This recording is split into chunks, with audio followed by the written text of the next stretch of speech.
ఎంత మధురమైనది యెహోవా నామము. కుడి వచ్చిన మీ అందరికీ ప్రభు రక్షకుడైన యేసుక్రీస్తు వారి నామంలో వందనాలు తెలియజేస్తూ ఉన్నాము. ఆత్మీయ ఎదుగుదలను గురించి మనం అధ్యయనం చేస్తూ ఉన్నాం.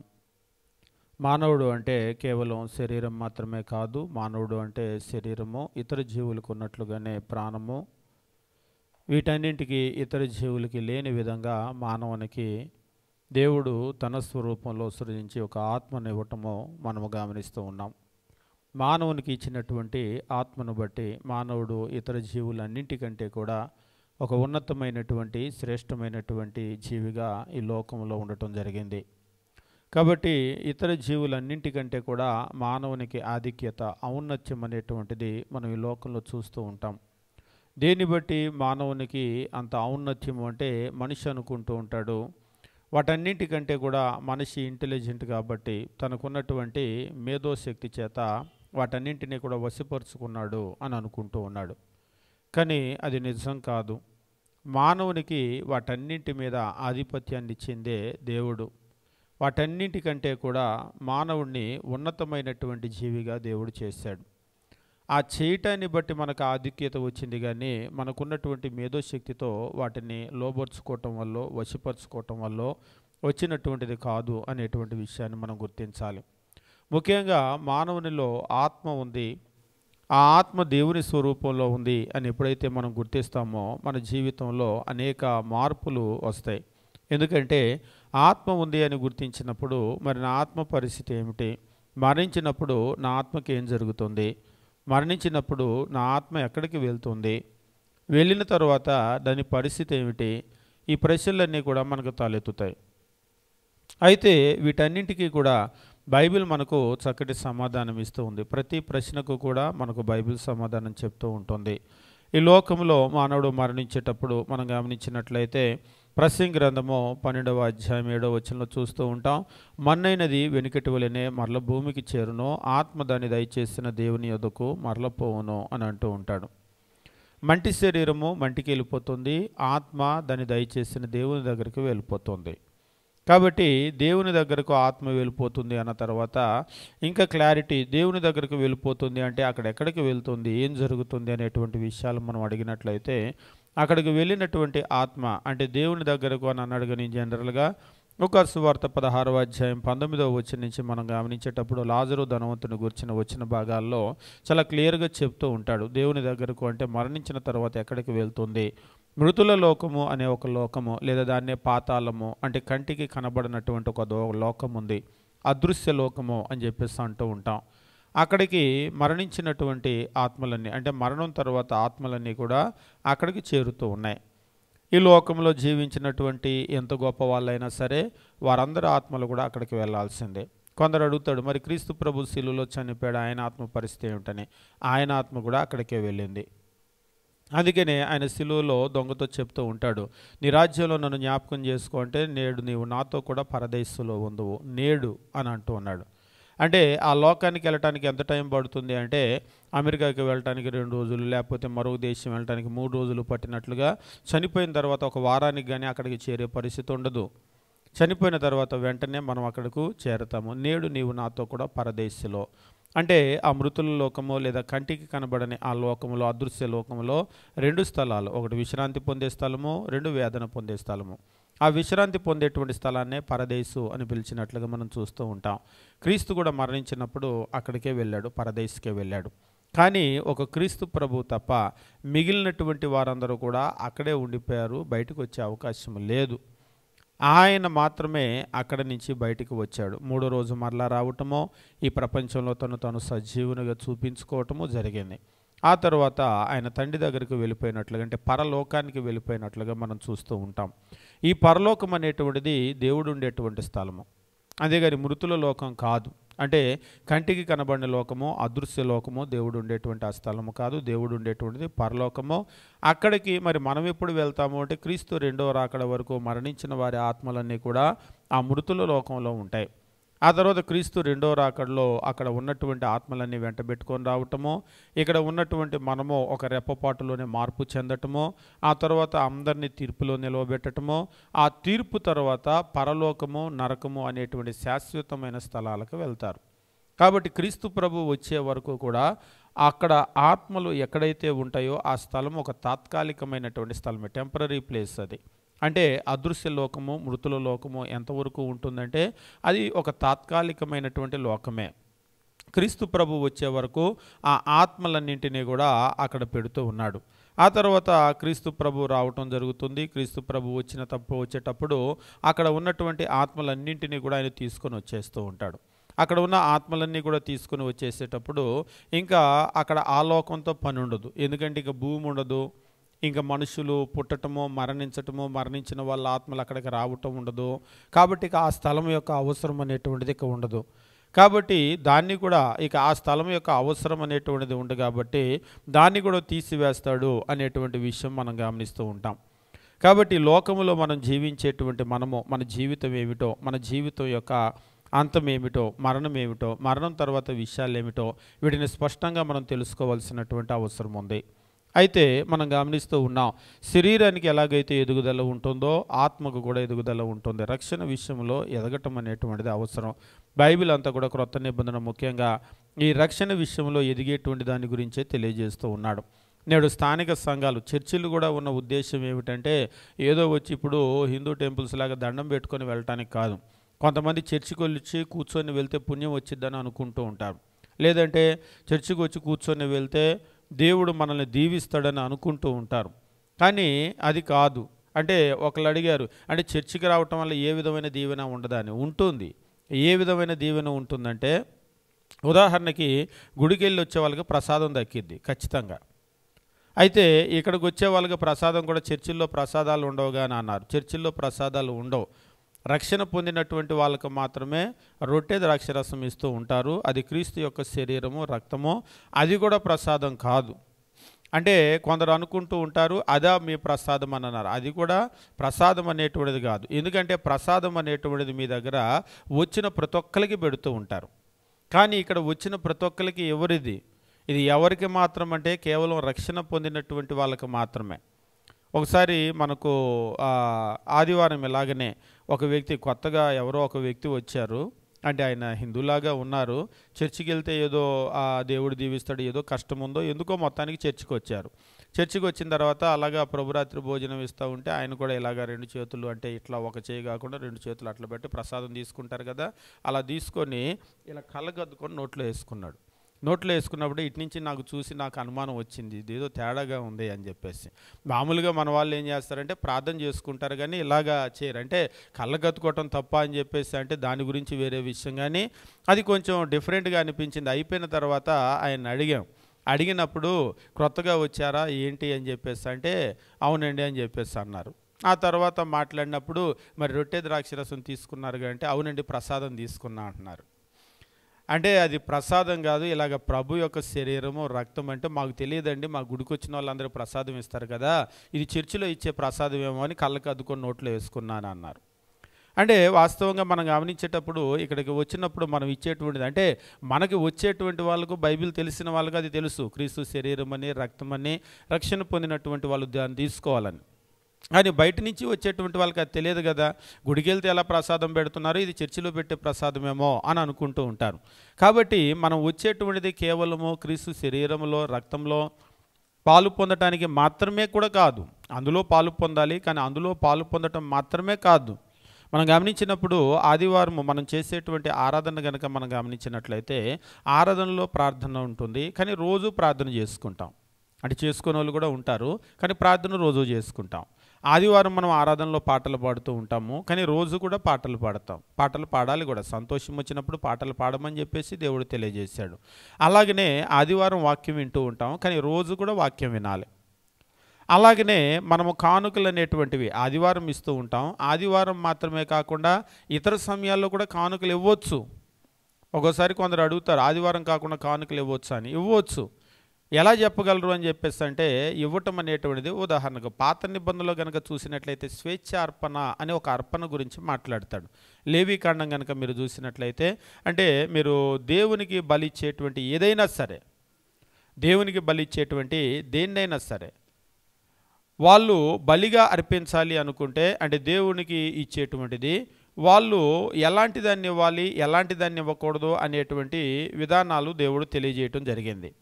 అయితే ముఖ్యంగా మనం గమనించేటప్పుడు స్వేచ్ఛార్పణ అనేటువంటి దాని గురించి కనుక గమనించినట్లయితే, ఈ స్వేచ్ఛార్పణ అనేటువంటిది ఏదైనా వాళ్ళు ఇవ్వచ్చు. ఇది అది అనేటువంటిది ఏం కాదు, ఏదైనా వాళ్ళు ఇవ్వటానికి అవకాశం ఉంది. అంటే ఒకవేళ కుంటిదైనా గుడ్డిదైనా కూడా వాళ్ళు, అంటే వాళ్ళ దగ్గర ఉన్నటువంటిది ఏదైనా సరే వాళ్ళు దేవునికి ఇవ్వాలనుకున్న కానుకలు అయితే ఇవ్వటానికి లేదు, కానీ స్వేచ్ఛార్పణగా అయితే దాన్ని ఇవ్వచ్చు. నేను దాన్ని మీకు క్లియర్గా చెప్తాను. ఉదాహరణకి ఆదివారం ఇవ్వాలనుకోండి, మన ఇష్టం వచ్చినట్టు ఇవ్వటానికి లేదు. మీరు వర్ధిల్లిన కొలది అని అన్నాడు. వర్ధిల్లిన కొలది ఇస్తేనే దాన్ని యాక్సెప్ట్ చేస్తాడు, లేకపోతే యాక్సెప్ట్ చేయడు. పాత నిబంధనలో అయితే దశమ భాగము అన్నాడు. దశమ భాగం ఇస్తేనే యాక్సెప్ట్ చేస్తాడు, లేకపోతే యాక్సెప్ట్ చేయడు. అదే స్వేచ్ఛార్పణ అనుకోండి, వాళ్ళు ఏమైనా ఇవ్వచ్చు, దాన్ని యాక్సెప్ట్ చేస్తాడు. క్రొత్త నిబంధనలో కూడా ఆదివారము కానుక వచ్చేసరికి దేవుడు ఎంత ఇవ్వమన్నాడో ఒక రూల్ ఉంది. దాని ప్రకారం ఇచ్చినప్పుడు మాత్రమే అంగీకరిస్తాడు. మనం వర్ధిల్లిన కొలది ఇస్తేనే అంగీకరించబడతాం. ఒకసారి ఒకళ్ళు అడిగారు, అలాగైతే ఈవేళ చాలామంది కానుకలు దేవుడు అంగీకరించడు కదా అని. అవును అంగీకరించడు, అవును అంగీకరించడు ఖచ్చితంగా. ఎందుకంటే మనం వర్ధిల్లిన కొలది ఇవ్వాలి, కానీ చాలామంది వర్ధిల్లిన కొలది ఇవ్వరు. 10 సంవత్సరాల క్రితం వాళ్ళ సంపాదన ఎంత ఉందో, 10 సంవత్సరాల క్రితం వాళ్ళు చిన్నప్పుడు ఎంత ఇచ్చేవాళ్ళో కానుక ఇప్పటికి కూడా అంతే ఇస్తారు. కావాలంటే గమనించండి, ఇప్పటికి కూడా 10 రూపాయలు ఇచ్చేవాళ్ళు ఉన్నారు. నిజంగా వాళ్ళు వర్ధిల్లింది 10 రూపాయలేనా అంటే కాదు. ఇప్పటికి కూడా 50 రూపాయలు 100 రూపాయలే ఇచ్చేవాళ్ళు ఉన్నారు. ఈ 50 రూపాయలు 100 రూపాయలు వాళ్ళ కానుకలో ఎన్నో వంతంటే, వాళ్ళు వర్ధిల్లిన కొలది ఇస్తున్నారంటే వాళ్ళ సంపాదన. ఇప్పుడు కనుక మీరు గమనించినట్లయితే 40 సంవత్సరాల క్రితం ఈ బిల్డింగులు లేవు భారతదేశంలో. ఇప్పుడు ఉన్నటువంటి ఈ ఆహారం, ఇప్పుడు మనం తినే ఆహారం లేదు, ఇప్పుడు మనం జీవించేటువంటి ఈ జీవితం అంతా కూడా లేదు. ఇదంతా కూడా మనం గమనించినప్పుడు మనకు దేవుడిచ్చినటువంటిది, అంటే మన జీవితం ఎన్నో రెట్లు పెరిగింది. మరి దేవుని దగ్గర అన్ని రెట్లు మనము దేవునికి పెంచుతున్నామా అని చెప్పేసి మనం గమనించినప్పుడు అన్ని రెట్లు మనం పెంచడం లేదు ఖచ్చితంగా. మరి దాన్ని అంగీకరిస్తాడా అని చెప్పేసి అంటే ఖచ్చితంగా దాన్ని అంగీకరించేటువంటి అవకాశం ఉండదు. అదే కనుక మనము స్వేచ్ఛార్పణ ఉంటుంది, స్వేచ్ఛార్పణ మనం ఎంతైనా ఇవ్వచ్చు, దాన్ని అంగీకరిస్తాడు. ఉదాహరణకి క్రొత్త నిబంధనలో అపోస్తులైనటువంటి పౌలు ఎక్కడైనా పని చేస్తూ ఉన్నాడు, ఫిలిప్పీ సంఘము కానుక పంపిస్తూ ఉంది, అది వాళ్ళు స్వేచ్ఛార్పణగా పంపిస్తున్నారు. ఇంత పంపిస్తేనే అంగీకరిస్తాడనేటువంటిది లేదు. ఉదాహరణకి సేవకుడు మీ దగ్గరికి రావచ్చు, మీ ఇంటికి రావచ్చు, మీరు ఎంతైనా ఇవ్వచ్చు, ఇంత ఇస్తేనే తీసుకుంటామని లేదు. అదేంటి బయట ఫీజులు పెడుతున్నారు కదా, మన కూడా ఎవరో అంటున్నారు. ఒక సేవకుని గురించి మాట్లాడుతూ, ఆయన ఇంటికి వచ్చి దర్శించాలంటే, గృహ దర్శనం చేయాలి అంటే 5,000 రూపాయలు ఫీజు అంట. ఇంటికి వచ్చి టీ తాగాలి అంటే ఎవరన్నా పిలిస్తే, ఒకవేళ టీకి అయితే ఒక ధర, బ్రేక్ఫాస్ట్కి అయితే ఒక ధర, ఫోటోకి అయితే ఒక ధర, లంచ్కి అయితే ఒక ధర, ఇవన్నీ కూడా ఫిక్స్డ్ ధరలంట. అందులో నో బార్గెయిన్. కొన్ని దుకాణాలకు కనుక వెళ్తే బేరాలు ఉండవని రాస్తారు కదా, అలాగా మళ్ళీ చెప్తారట దేవుడి దగ్గర బేరాలు ఆడితే కళ్ళు పోతాయని. అసలు దేవుడి దగ్గర ధర పెట్టమన్నాడు, మరి దానికి కళ్ళు పోవా? ఇప్పుడు వాళ్ళు మాట్లాడేటప్పుడు దేవుడి దగ్గర బేరం ఆడితే కళ్ళు పోతాయంటే, మరి దేవుడి దగ్గర ధర పెడితే కళ్ళు పోవా? కాబట్టి వాళ్ళకి ఎంత ఉంటుందో అంత ఇస్తారు, అంతేగాని నువ్వు ఇంత ఇవ్వు అని చెప్పేసి డిమాండ్ అసలు చేయకూడదు. ఇది సేవ. ఒకసారి నాకు కూడా ఒకరు ఫోన్ చేశారు, అంటే వాళ్ళు కొత్త పరిచయం ఉన్న వాళ్ళు కాదు, పరిచయం ఉన్న వాళ్ళకైతే అర్థమవుతుంది. మీటింగ్కి వాళ్ళు మేము పిలవాలని అనుకుంటున్నాము, అయితే చిన్న స్థానిక సంఘం, ఎంత తీసుకుంటారు మీరు అని చెప్పేసి అన్నారు. ఎంత తీసుకుంటామంటే ఎంత ఇస్తే అంత తీసుకుంటాం, ఏమి ఇవ్వకపోతే ఏమి లేదు పరిస్థితి అని చెప్పేసి. అట్లా కాదు అంటే కొంతమంది వచ్చేటప్పుడు ఇంత అంత అని అడుగుతూ ఉంటారు కదా, మీకు పెట్రోల్కో లేకపోతే కారుకో ఇంత ఖర్చు అవుతుంది కదా అని చెప్పేసి అంటే నేను చెప్పాను, మా కారు ఖర్చు అయ్యే మాట నిజమే, కానీ మేమేం వ్యాపారం చేయట్లేదు, ఇంత ఇస్తేనే వస్తాం, మా కారు ఖర్చు ఇస్తేనే వస్తామని. ఒకవేళ మీరు చిన్న స్థానిక సంఘం, పేద స్థానిక సంఘం మీరు ఇవ్వలేకపోతే, రేపు ఏదైనా పెద్ద స్థానిక సంఘాలు ఉంటాయి, వాళ్ళు కొంచెం ఎక్కువ ఇస్తారు. అటు ఇచ్చింది ఇటు, ఇటు ఇచ్చింది అటు ఖర్చు పెడుతూ ఉంటాం, సరిపోతూ ఉంటాయి. అంతేగాని మేమేం వ్యాపారం చేయట్లేదు కదా, ఫిక్స్డ్ ధరలు పెట్టడానికి ఎంత ఇస్తేనే అంత ఇస్తేనే వస్తామని అనడానికి. ఇది సేవ. ఇచ్చేవాళ్ళు ఉంటారు, ఇవ్వలేని వాళ్ళు ఉంటారు, పరిస్థితులు బాగున్న వాళ్ళు ఉంటారు, బాగలేని వాళ్ళు ఉంటారు. కానీ అందరికీ దైవజనుడిని పిలిపించుకొని వాక్యం చెప్పించుకోవాలనో, ప్రార్థన చేయించుకోవాలనో, లేకపోతే మా స్థానిక సంఘంలో కూడా ఒక మీటింగ్ పెట్టుకోవాలనో కోరిక ఉంటుంది. ఇదేమి మనము దుకాణాల్లో కొనేటువంటి వస్తువులు కాదు, అది మనం అందుకోలేందిలే అని చెప్పేసి అనుకోవటానికి. కానీ ఈరోజు మనం గమనించినట్లయితే ఈ స్వేచ్ఛార్పణ అనేటువంటిది కూడా, అంటే దేవునికి మనం ఫ్రీ విల్గా ఇచ్చేటువంటి దానికి కూడా ఒక ధరల నిర్ణయించేసినట్లుగా నిర్ణయిస్తూ ఉన్నారు. పాత నిబంధనలో మనం గమనించినప్పుడు దేవుడు దశంభాగం మన దగ్గర ఫిక్స్డ్, ఇక దాన్ని తగ్గించడానికి లేదు. అలాగనే క్రొత్త నిబంధనలోకి వచ్చేసరికి ఇక్కడ కూడా అంకె పెట్టలేదు, అంకె పెట్టకుండా వర్ధిల్లిన కొలది అని వదిలేశాడు అంతే. అక్కడ కూడా అంకె పెట్టదలుచుకోలేదు దేవుడు. మనం ఎంత వర్ధిల్లామో అంత దేవునికి ఇస్తూ ఉంటాం. ఇక తర్వాత స్వేచ్ఛార్పణ అనేటువంటిది ఉంటుంది, అది మనం ఎంత అయినా సరే మనం దేవునికి ఇవ్వచ్చు, ఇంత అనేటువంటిది లేదు. కాబట్టి మనం గమనించినట్లయితే మనం దేవునికి ఇచ్చేటువంటి విషయంలో మనం ఎంతైనా సరే ఇవ్వచ్చు, ఇంత అంత అనేటువంటిది ఏమీ లేదు. అయితే మనం గమనించవలసినటువంటి విషయం ఏమిటంటే దేవునికి మనము ఎంత వర్ధిల్లామో అంత ఇవ్వమని చెప్పేసి క్రొత్త నిబంధనలో మనకు తెలియజేశాడు. అయితే మనం చూసినట్లయితే మన ఆత్మీయ ఎదుగుదలను మనం పరిశీలన చేసినప్పుడు ఆత్మ అనేటువంటిది ఎదగటం చాలా ప్రాముఖ్యమైనటువంటి విషయం. క్రొత్త నిబంధన ఆరాధనలో మనం రోజు, అంటే ఇక్కడికి వచ్చి పాటలు పాడటం కాదు, నేను రోజు పాటలు పాడతాను, రోజు నేను ఒకవేళ ప్రార్థన చేసుకుంటాను, రోజు వాక్యం వింటాను, ఒకవేళ కానుకలు కూడా నేను అప్పుడప్పుడు ఇస్తానంటే అన్నీ చేయగలుగుతాం. కానీ ప్రభురాత్రి భోజనం మాత్రం మనం రోజు చేయలేం. ఎందుకు దీన్ని కొంతమంది ప్రత్యేకమైనది అంటారంటే, పాటలు రోజు పాడినట్లుగా, ప్రార్థన రోజు చేసుకున్నట్లుగా, లేదా వాక్యం రోజు విన్నట్లుగా కానుకలు కావాలంటే మనం ఏ రోజైనా సేవకుడికి పంపించవచ్చు. పౌలు గారికి కూడా ఫిలిప్పీ సంఘం ఎప్పుడు పంపించింది, అలా పంపవచ్చు. కానీ మనకి ఇష్టమైనప్పుడల్లా ప్రభురాత్రి భోజనం తీసుకోలేం. అదేంటి, మెడ్రాస్లో సెయింట్ థామస్ మౌంట్లో రోజు లార్డ్ సప్పర్ 50 రూపాయలు టోకెన్ కడితే ఇస్తారు కదా అని చెప్పేసి మీరు అంటారేమో, అది వేరే. ఇప్పుడు తిరుపతిలో కనుక లడ్డూలు అమ్మినట్లు, లేదంటే ప్రసాదాలు అమ్మినట్లు ప్రసాదం కౌంటర్లో కొన్ని చోట్ల ఏం చేస్తున్నారంటే లార్డ్ సప్పర్ కౌంటర్లో కూడా పెట్టి లార్డ్ సప్పర్ అమ్ముతూ ఉంటారు. రోజు అమ్ముతారు. ఒకవేళ మీకు నచ్చి మరలా వెళ్ళి లైన్లో నిలబడి మళ్ళీ తెచ్చుకుంటే 10 సార్లు మీరు కనుక టోకెన్ తెచ్చుకుంటే 10 సార్లు అది తినొచ్చు. అసలు మీరే కాదు, అసలు ప్రార్థనకి రాని వాళ్ళు వెళ్ళి ఆ టోకెన్ తెచ్చుకుంటే కూడా వాళ్ళకు కూడా ఇస్తూ ఉంటారు. అంటే అది ప్యూర్గా ఏంటంటే ఒక బిజినెస్ లాగా చేశారు. కానీ బైబిల్లో చెప్పిన ప్రకారంగా అయితే ప్రభురాత్రి భోజనం అనేటువంటిది సోమ, మంగళ, బుధ, గురు, శుక్ర, శనివారాలు ఇవ్వటానికి లేదు, ఆదివారం మాత్రమే. ఆదివారం కూడా ఎక్కడో తిరునాళ్ళలో అమ్మేటువంటి లడ్డూలు, మిఠాయిలు కాదు, అది కేవలము సంఘములోనే. ఆ సంఘములో కూడా సంఘము కూడుకున్నప్పుడు అది క్రీస్తు యొక్క శరీరముగా, క్రీస్తు యొక్క రక్తముగా దాన్ని తీసుకోవలసినటువంటి ప్రక్రియ. అది ఎలా తీసుకోవాలో కూడా బైబిల్లో చెప్తూ ఉంటాడు. అలా కాకుండా నా ఇష్టం వచ్చినట్లుగా నేను తీసుకుంటాను, అది నేను అమ్ముకుంటాను అంటే కుదరదు. అంటే ఇప్పుడు ఎవరు ఏమి చేయలేకపోవచ్చు, దేవుడు ఒక ఆయన ఉన్నాడు పరలోకంలో, ఆయన ఖచ్చితంగా దానికి శిక్ష విధిస్తాడు. కాబట్టి మనం అలా చేయటానికి అవకాశం లేదు. స్థానిక సంఘం అనేటువంటిది ఎందుకుందంటే కేవలం మనం వచ్చి వెళ్ళటానికి మాత్రమే కాదు, లేకపోతే రొట్టె ద్రాక్షరసంలో మనం పార్టిసిపేట్ చేయటానికి మాత్రమే కాదు. ముఖ్యమైనటువంటిది ఏంటంటే మన ఆత్మకు ఎదుగుదల, రక్షణ విషయంలో ఎదగటం కొరకు స్థానిక సంఘాన్ని ఏర్పాటు చేశాడు. అందుకనే ఒక్కొక్క సందర్భంలో ఎట్లా ఉంటుందంటే స్కూల్కి వచ్చేటువంటి పిల్లలకు కొంచెం కఠినంగా అయినా సరే పాఠాలు నేర్పాల్సిన అవసరం, ఆ బాధ్యత టీచర్ల మీద ఉంటుంది. ఒకసారి అలా నేర్పలేదనుకోండి, తల్లిదండ్రులే వచ్చి మీ స్కూల్కి పంపిస్తున్నాం, మీరు ఏమి నేర్పుతున్నారని అంటారు. అందుకనే టీచర్ల మీద ఆ బాధ్యత ఉంటుంది. కాబట్టి ఆ బాధ్యతను తీసుకొని వాళ్ళు ఖచ్చితంగా తిట్టో కొట్టో పాఠాలు నేర్పుతూ ఉంటారు. స్థానిక సంఘంలో కూడా మీరు గమనించినప్పుడు సువార్థికుల మీద ఆ బాధ్యత ఉంటుంది. ఒకవేళ సంఘ పెద్దలు వచ్చారనుకోండి, సంఘ పెద్దల మీద ఆ బాధ్యత ఉంటుంది. కొంతమంది చెప్తూ ఉంటారు, మేము ఆదివారం వచ్చి కూర్చొని వెళ్తాం, మమ్మల్ని ఏం అడగొద్దు, అప్పుడు రమ్మండి, ఇప్పుడు రండి, లేకపోతే మీరేంటి, మీ పిల్లలేంటి, ఏమి అడగొద్దు అన్నట్లుగా కొందరు చేస్తూ ఉంటారు. లేదు, అట్లా గనక అడగకపోతే మా బాధ్యతను మేము నిర్వర్తించినటువంటి వాళ్ళం అవ్వం. ఎందుకంటే తిమోతికి రాసినటువంటి పత్రికలో ముఖ్యంగా అపోస్తలుడైనటువంటి పౌలు సువార్థికుని మీద దేవుడు పెట్టినటువంటి బాధ్యతను గురించి తెలియజేస్తూ ఉంటాడు.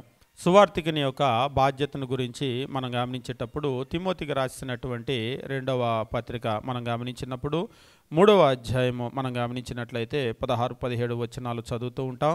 దైవజనుడు సన్నద్ధుడై ప్రతి సత్కార్యమునకు పూర్ణంగా సిద్ధపడి ఉండునట్లు దైవావేశం వలన కలిగిన ప్రతి లేఖనము ఉపదేశించుటకు, ఖండించుటకు, ఇక్కడ చెప్తున్నాడు చూడండి, దైవావేశం వలన కలిగిన ప్రతి లేఖనము ఉపదేశించుటకు, ఖండించుటకు, తప్పుదిద్దుటకు, నీతి యందు శిక్ష చేయుటకు ప్రయోజనకరమై ఉన్నది అని చెప్పేసి అంటూ ఉంటాడు. అంటే ఇప్పుడు దైవజనుడిని ఏం చేయమని, పోనీ ఇది అర్థం కాలేదు అనుకుంటే 4వ అధ్యాయంలో మనం గమనించినప్పుడు ఇక్కడ ఒక మాటను చెప్తూ ఉంటాడు. 4వ అధ్యాయము 2వ వచనం మనం గమనించినప్పుడు పౌలు తిమోతికి చెప్తూ వాక్యాన్ని ప్రకటించు, వాక్యమును ప్రకటించు, సమయమందును అసమయమందును ప్రయాసపడు. బాగా గమనించండి, సంపూర్ణమైన దీర్ఘశాంతముతో ఉపదేశించుచు, ఖండించు, గద్దించు, బుద్ధి చెప్పు.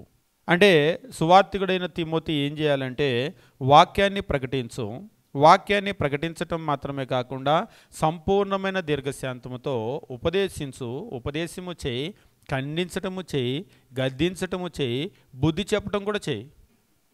అంటే సువార్తికునికి ఖండించే, గద్దించే, బుద్ధి చెప్పేటువంటి హక్కు ఉందా అంటే అవును, ఖచ్చితంగా ఉంది. ఇప్పుడు టీచర్ ఉన్నారనుకోండి, పాఠాలు చెప్తారు. పాఠాలు చెప్పడం మాత్రమే కాదు, పిల్లలు ఒకవేళ తప్పు చేశారనుకోండి వాళ్ళని గద్దిస్తారు, వాళ్ళకి క్రమశిక్షణ నేర్పిస్తారు. మీరు కావాలంటే చూడండి, పిల్లల్ని స్కూల్లో చేర్చక ముందు ఒకలాగా ఉంటారు ఇంట్లో, స్కూల్లో చేర్చిన తర్వాత అక్కడ డిసిప్లిన్ నేర్చుకొని ఇంట్లో కూడా క్రమశిక్షణ అలవర్చుకుంటారు. మీరు పిల్లల్ని స్కూల్లో వేయటానికి ముందు అల్లరి చూడండి, స్కూల్లో వేసిన తర్వాత అల్లరి చూడండి, పూర్తిగా తగ్గిపోతుంది. ఎందుకు?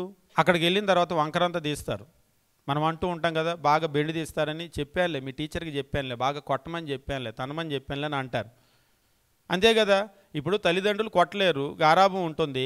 అదే టీచర్ దగ్గరికి వెళ్ళి చెప్పారనుకోండి, అక్కడ కొంచెం గట్టిగా గద్దిచ్చేసరికి అక్కడ డిసిప్లిన్ నేర్చుకుంటారు. నేర్చుకుని ఆ డిసిప్లిన్ ఏమవుతుందంటే వాళ్ళకి అలవాటు అయిపోతుంది. ఇక ఇంటికి వచ్చిన తర్వాత కూడా మునుపున్నటువంటి అల్లరి ఉండదు పిల్లలకి.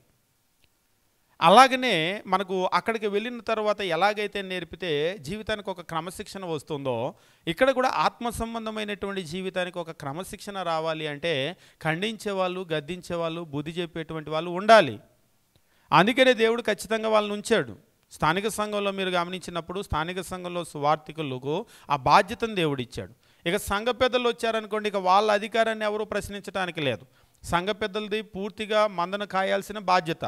ఒక మంద కాపరికి ఎంత బాధ్యత ఉంటుందో ఆత్మల గురించి ఇక్కడ ఉండేటువంటి సంఘ పెద్దల కాపర్లకు అంత బాధ్యత ఉంటుంది. వీళ్ళని గురించి వాళ్ళు దేవునికి లెక్క చెప్పాలి. లెక్క చెప్పాలి కాబట్టి నేను మీ మాట వినను పో అని అన్నారనుకోండి, వాళ్ళని స్థానిక సంఘంలో నుంచి కూడా తీసివేస్తారు, వెలివేస్తారు. ఎందుకంటే వాళ్ళ గురించి లెక్క చెప్పాలి. స్కూల్లో నేను మీ మాట వినను పో అన్నాడు అనుకోండి విద్యార్థి, వాళ్ళకి టీసీ ఇచ్చి పంపేస్తారు. కాబట్టి ఇక్కడ కూడా మనకి ఏంటంటే స్థానిక సంఘాలలో వాళ్ళను గురించినటువంటి లెక్క ఖచ్చితంగా దేవుని దగ్గర వాళ్ళు అప్పచెప్పాలి. సంఘ పెద్దలకు ఆ బాధ్యత ఉంది. మరి సువార్థికులకు లేదు కదా అన్నాడు ఒక ఆయన. లేదు, కానీ వీళ్ళకు కూడా అంత బాధ్యత లేకపోయినా ఖచ్చితంగా కొంత బాధ్యత ఉంది. ఏం బాధ్యత అంటే ఖండించు, గద్దించు, బుద్ధి చెప్పు. వాళ్ళ ఆత్మలు గురించినటువంటి బాధ్యత మనకు ఉంది. ఒకసారి మీరు గమనించండి, స్థానిక సంఘానికి వచ్చినప్పుడు పలానా చోటకి ప్రార్థనకి వెళ్తున్నారు, ఏం మారారు అంటే ఆ అవమానం ఎవరికి ఒకరికే కాదు, అక్కడున్న స్థానిక సంఘానికి, చివరిగా దేవునికి అవమానం అనేటువంటిది వస్తుంది. కాబట్టి మనం ఇక్కడికి వచ్చేటువంటిది ఏమిటంటే ఖచ్చితంగా మనం నేర్చుకోవటానికి వస్తున్నాం. మనం నేర్చుకోవాలి. మనం నేర్చుకున్న ఆత్మ సంబంధంగా ఎదగాలి. మన మాట మారాలి, మన జీవితాలు మారాలి, క్రీస్తు ప్రభువులాగా మన జీవితాలు మార్చబడాలి. అందుకొరకు మనం స్థానిక సంఘాలకు రావాలి. ఏదో కూర్చున్నామా, లేచామా, వెళ్ళామా అన్నట్లుగా కాదు. కాబట్టి ఆత్మ సంబంధంగా మనం ఎదగటం అనేటువంటిది చాలా ప్రాముఖ్యమైనటువంటి విషయం. అందుకనే కొన్ని స్థానిక సంఘాల్లో అయితే చాలా స్ట్రిక్ట్గా ఉంటూ ఉంటారు. చాలా స్ట్రిక్ట్గా ఉండటం అంటే ఖచ్చితంగా గద్దిస్తూ ఉంటారు. ఖచ్చితంగా ఏం చేస్తూ ఉంటారంటే ఎక్కడైతే వాళ్ళలో లోపాలు ఉన్నాయో ఆ లోపాలు వాళ్ళకి చెప్పి వాటన్నింటిని కూడా సరి చేస్తూ ఉంటారు. సరి చేయాలి. సరి చేసినప్పుడు మాత్రమే మన ఆత్మ సంబంధమైనటువంటి జీవితాలు ముందుకు వెళ్తాయి. అభివృద్ధి అని చెప్పేసి అంటూ ఉంటాం కదా, అభివృద్ధి దిశగా మన ఆత్మలు ముందుకు వెళ్తాయి. మనం కోరుకునేటువంటిది కూడా అదే.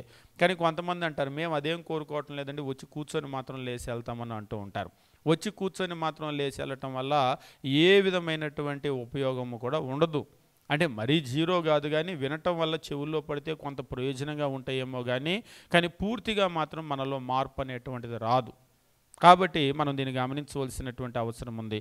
ఆత్మ సంబంధమైనటువంటి ఎదుగుదలలో మనం అనేకమైనటువంటి విషయాలను పరిశీలన చేస్తూ ఉన్నాం. అందులో ముఖ్యంగా కనుక మనం గమనించినట్లయితే మన జీవితం ఆత్మ సంబంధంగా ఎదగటము అంటే దేవుడు ప్రేమ అయి ఉన్నాడు, మనము కూడా ప్రేమ విషయంలో ఎదగవలసినటువంటి అవసరం ఉంది అనేటువంటిది మనం గమనించాం. ఇక మనం ఈ వారం నుంచి చూసేటువంటి మరొక ముఖ్యమైనటువంటి విషయం ఏమిటంటే క్రైస్తవ జీవితంలో నిరీక్షణ. పేరు పెట్టుకుంటూ ఉంటారు కొంతమంది నిరీక్షణ అని, హోప్ అని చెప్పేసి అంటూ ఉంటాం కదా. నిరీక్షణ క్రైస్తవ జీవితంలో నిరీక్షణకు చాలా ప్రాముఖ్యమైనటువంటి స్థానం ఉంది. అపోస్తులైనటువంటి పౌలు కొరింథీయులకు పత్రిక రాసేటప్పుడు ఒక మాటను చెప్తూ ఉంటాడు. 13వ అధ్యాయము 13వ వచనం మనం గమనించినప్పుడు, కాగా విశ్వాసము, నిరీక్షణ, ప్రేమ ఈ మూడు నిలుచును. కొరింథీయులకు రాసిన మొదటి పత్రిక 13వ అధ్యాయము 13వ వచనము, కాగా విశ్వాసము, నిరీక్షణ, ప్రేమ ఈ మూడు నిలుచును.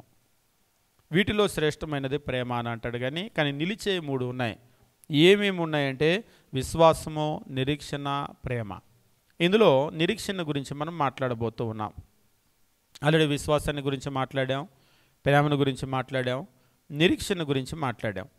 అసలు ఏమిటి నిరీక్షణ? నిరీక్షణ అనేటువంటి పదానికి అర్థం ఏమిటి? హోప్ అని చెప్పేసి ఆంగ్లంలో అంటూ ఉంటాడు, గ్రీక్లో దాన్ని ఎల్పీస్ అని చెప్పేసి అంటూ ఉంటాడు.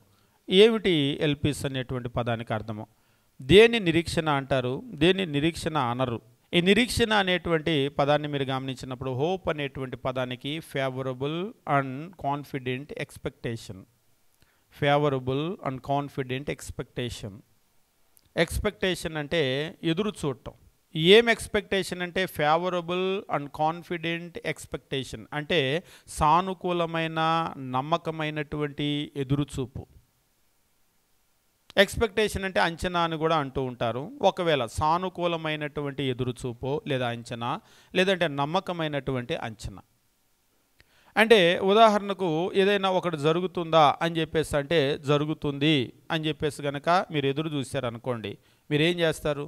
జరుగుతుంది అని ఎదురు చూస్తే మీరేం చేస్తారు? ఉదాహరణకి ప్రయాణానికి బయలుదేరితే ఒక కారు ఏదో ట్యాక్సీ డ్రైవర్ వస్తే ఖచ్చితంగా గుద్దుతారు, వీళ్ళు డ్రైవింగ్ ఎట్లయినా యాక్సిడెంట్ చేస్తారు అనుకుంటే మీరేం చేస్తారు? ఒకసారి మేము కడప వైపు నుంచి వస్తూ ఉన్నాం, చాలా సంవత్సరాలు అయిపోయింది. కడప వైపు నుంచి వస్తూ ఉంటే మా ముందు ఒక లారీ డ్రైవింగ్ ఎట్లా చేస్తూ ఉన్నాడంటే ఇలా వెళ్ళిపోతున్నాడు. మా కారు మేము కూడా వేగంగానే వచ్చేసాము. వేగంగా వచ్చి ఆ లారీని దాటి వెళ్ళిపోవాలి. ఆ లారీ దగ్గరకు వచ్చేసరికి అటు ఇటు అలా వెళ్ళిపోతున్నసరికి భయం వేసి ఆగిపోయాం. అలా పాస్ అయ్యే లోపు కనుక వాడు వచ్చేస్తే అని చెప్పేసి ఆగిపోయి వెనకాలే ఉన్నాము. దాటేద్దామంటే దాటనివ్వట్లేదు, అటు ఇటు అంటున్నాడు.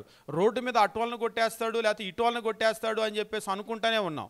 ఎలాగో కొట్టకుండా ఏమైందంటే ఒక ఊరు వచ్చింది, ఊరిని కూడా దాటేశాడు. ఆ ఊరిలో పోలీసులు చూసి మోటార్ బైక్ వేసుకొని వేగంగా వెళ్ళిపోయి ఆ తర్వాత ఆ లారీని ఆపేసినప్పుడు మాకు కూడా ఏంటి అలా తోలాడని చెప్పేసి మేము కూడా ఆపితే ఆడు తాగేసి ఎక్కేసి ఉన్నాడు బండి.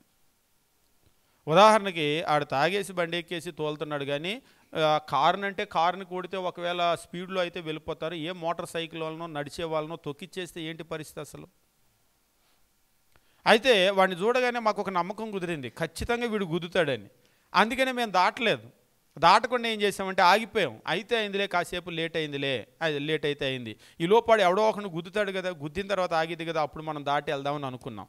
కానీ దేవుడి దయ వల్ల గుద్దక ముందే పోలీసులు ఏం చేశారంటే వచ్చేసి పట్టుకొని దించేసేసరికి ఎవరిని గుద్దకుండా ప్రమాదం తప్పింది. కానీ ఎందుకు మీరు దాటలేదు అంటే వాస్తవంగా మేము చాలాసేపు దాదాపు ఒక పావు గంట పైన దాని వెనకాలే వెళ్ళాం. దాటేద్దామని అనిపిస్తూ ఉంది, చిరాకేసి ఎంతసేపు వీడి వెనకాల దాటేద్దామని. ఒకవేళ దాటేలోపు కనుక బర్రాన్ని వచ్చేస్తే ఎందుకులే అని చెప్పేసి ఆగిపోవటం. అంటే మాకు ఒక నమ్మకం కుదిరింది, ఖచ్చితంగా వీడు గుద్దుతాడు మనల్ని అని చెప్పేసి. ఆ నమ్మకం మమ్మల్ని ఏం చేయలేదంటే ముందుకు వెళ్ళనివ్వలేదు. అంటే మన అంచనా వీడు ఖచ్చితంగా వచ్చేస్తాడు, అటు వెళ్తున్నాడు కాబట్టి వచ్చేస్తుంది. అంటే నేను దేని గురించి మాట్లాడుతున్నానంటే మనకు కూడా కొన్ని అంచనాలు ఉంటాయి. నమ్మకమైనటువంటి, సానుకూలమైనటువంటి ఎదురుచూపు. నిరీక్షణ అంటే ఏమిటంటే నమ్మకమైనటువంటి ఎదురుచూపు, సానుకూలం, అది కూడా మనకు అనుకూలమైన ఎదురుచూపు. ఇది అనుకూలమైన ఎదురుచూపు కాదు, ఇది మనకు ప్రతికూలమైన ఎదురుచూపు అన్నమాట. మనం కనుక దాటామంటే వాడు వచ్చి మనల్ని కొట్టేస్తాడు, అందుకనే ఆగిపోయాం. కానీ నిరీక్షణ అనేటువంటి మాటకు, హోప్ అనేటువంటి మాటకు అర్థం ఏంటంటే సానుకూలమైనటువంటి ఎదురుచూపు, నమ్మకమైనటువంటి ఎదురుచూపు. ఈ నమ్మకమైన ఎదురుచూపులో కూడా సానుకూలత అంటే మనకు అనుకూలమైనటువంటిది జరుగుతుంది అనేటువంటి ఒక ఎదురుచూపు అన్నమాట. దాన్ని నిరీక్షణ అని చెప్పేసి అంటూ ఉంటారు. బైబిల్లో మనం గమనించేటప్పుడు ఈ నిరీక్షణ గురించి మాట్లాడేటప్పుడు రోమిలకు రాసినటువంటి పత్రిక మనం గమనించినప్పుడు 8వ అధ్యాయము దేవుని వాక్యం ఈ రీతిగా తెలియజేస్తూ ఉంటాడు. 8వ అధ్యాయము 24-25 వచనాలు మనం గమనించినప్పుడు, ఏలయనగా మనము నిరీక్షణ కలిగిన వారమై రక్షింపబడితిమి. ఏలయనగా మనము నిరీక్షణ కలిగిన వారమై రక్షింపబడితిమి. రక్షింపబడినది కనబడినప్పుడు నిరీక్షణతో పని ఉండదు. తాను చూచుచున్న దాని కొరకు ఎవడు నిరీక్షించునో? నిరీక్షణ అంటే రాబోయేటువంటి దాని కొరకు. ఏదైనా సరే సానుకూలమైన నమ్మకమైనటువంటి ఎదురుచూపు. ఎదురుచూపు అంటేనే అర్థం ఏంటి? ఎదురుచూపు, వెనక చూపు. అంటే రాబోయేది, అంటే జరగబోయే దాని కొరకు చూస్తూ ఉన్నాం. అది కూడా సానుకూలంగా జరుగుతుందని ఎదురు చూస్తూ ఉన్నాం. ఇక్కడ ఏమంటున్నాడంటే ఏలయనగా మనము నిరీక్షణ కలిగిన వారమై రక్షింపబడితిమి. అసలు మనం రక్షణ పొందటానికి కలిగినటువంటి కారణమే ఏమిటంటే నిరీక్షణ. ఆ నిరీక్షణ కలిగినటువంటి వారమే రక్షింపబడితే. ఉదాహరణ, క్రీస్తు ప్రభు ఉన్నాడు అని నేను నమ్మను. క్రీస్తు ప్రభు మరణంలో జయించి తిరిగి లేచాడు అని నేను నమ్మను. ఆయన పరలోకానికి వెళ్ళాడు అని నేను నమ్మను. ఆయన మరలా తిరిగి వస్తాడు అని కూడా నేను నమ్మను. తిరిగి వచ్చి మన కష్టానికి ఆయన తీర్పు తీరుస్తాడని నేను నమ్మను. మన కష్టానికి తగినటువంటి ప్రతిఫలం ఇస్తాడని నేను నమ్మను అన్నారనుకోండి, అయినా వాళ్ళు క్రైస్తవులుగా మారగలరా? ఆయన తీర్పు తీరుస్తాడు, ఆ తీర్పు తర్వాత మన కష్టానికి తగినటువంటి ప్రతిఫలం ఆయన ఇస్తాడు అనేటువంటిదే కనుక ఆ నిరీక్షణ లేకపోతే ఇంకా నువ్వు రక్షణ పొందటానికి అవకాశం లేదు. ఇవాళ ప్రార్థనకు కూడా ఎవరు వస్తారు అంటే చచ్చిన తర్వాత ఏముంటుందిలే ఎవడికి తెలుసు అన్న వాళ్ళు ప్రార్థనకి రారు. ఇక్కడికి రావటానికే ప్రధానమైన ఉద్దేశం ఏమిటి అంటే మానవునికి మరణం అనేటువంటిది ముగింపు కాదు, మరణానంతరం జీవితం ఉంది. కానీ దురదృష్టకరం ఏంటంటే ఈవేళ క్రైస్తవ్యంలో కొంతమంది పూర్తిగా భౌతిక సంబంధమైన జీవితాన్నే చూపిస్తున్నారు. ఏది చూపించకూడదో అదే చూపిస్తున్నారు. కొరింథీయులకు రాసినటువంటి పత్రికలో పౌలు గారు ఒక హెచ్చరికను జారీ చేస్తూ ఉంటాడు. ఈ జీవిత కాలం మట్టుకే మనము క్రీస్తునందు నిరీక్షించు వారమైన యెడల మనుషులందరికంటే కూడా దౌర్భాగ్యులమై ఉంటామో అని చెప్తూ ఉంటాడు. అపోస్తలుడైనటువంటి పౌలు కొరింథీయులకు రాసినటువంటి మొదటి పత్రిక 15వ అధ్యాయం 19వ వచనంలో ఈ హెచ్చరికను వాళ్ళకు జారీ చేస్తూ ఉంటాడు. ఈ జీవితకాలం మట్టుకే మనము క్రీస్తునందు నిరీక్షించు వారమైన యెడల మనుషులందరికంటే కూడా దౌర్భాగ్యులమో అని చెప్పేసి అంటూ ఉన్నాడు. కాబట్టి మన నిరీక్షణ అనేటువంటిది ఈ జీవితకాలాన్ని కాకూడదు. మరి ఏ జీవితము అంటే మానవునికి ఇంకొక జీవితం ఉందా అంటే అవును, ఖచ్చితంగా ఉంది. మనిషికి మరో జీవితం ఉంది, రాబోయే జీవితం ఉంది, మరణానంతరం జీవితం ఉంది. మరణం అనేటువంటిది మానవునికి ముగింపు కాదు, మరణం తర్వాత మనకు జీవితం ఉంది. ముఖ్యంగా మనం క్రీస్తు దగ్గరకు వచ్చేది అది దేని కొరకు అంటే ఆ మరణము తర్వాత ఉన్నటువంటి జీవితం కొరకు మనం క్రీస్తు దగ్గరకు వస్తూ ఉన్నాం.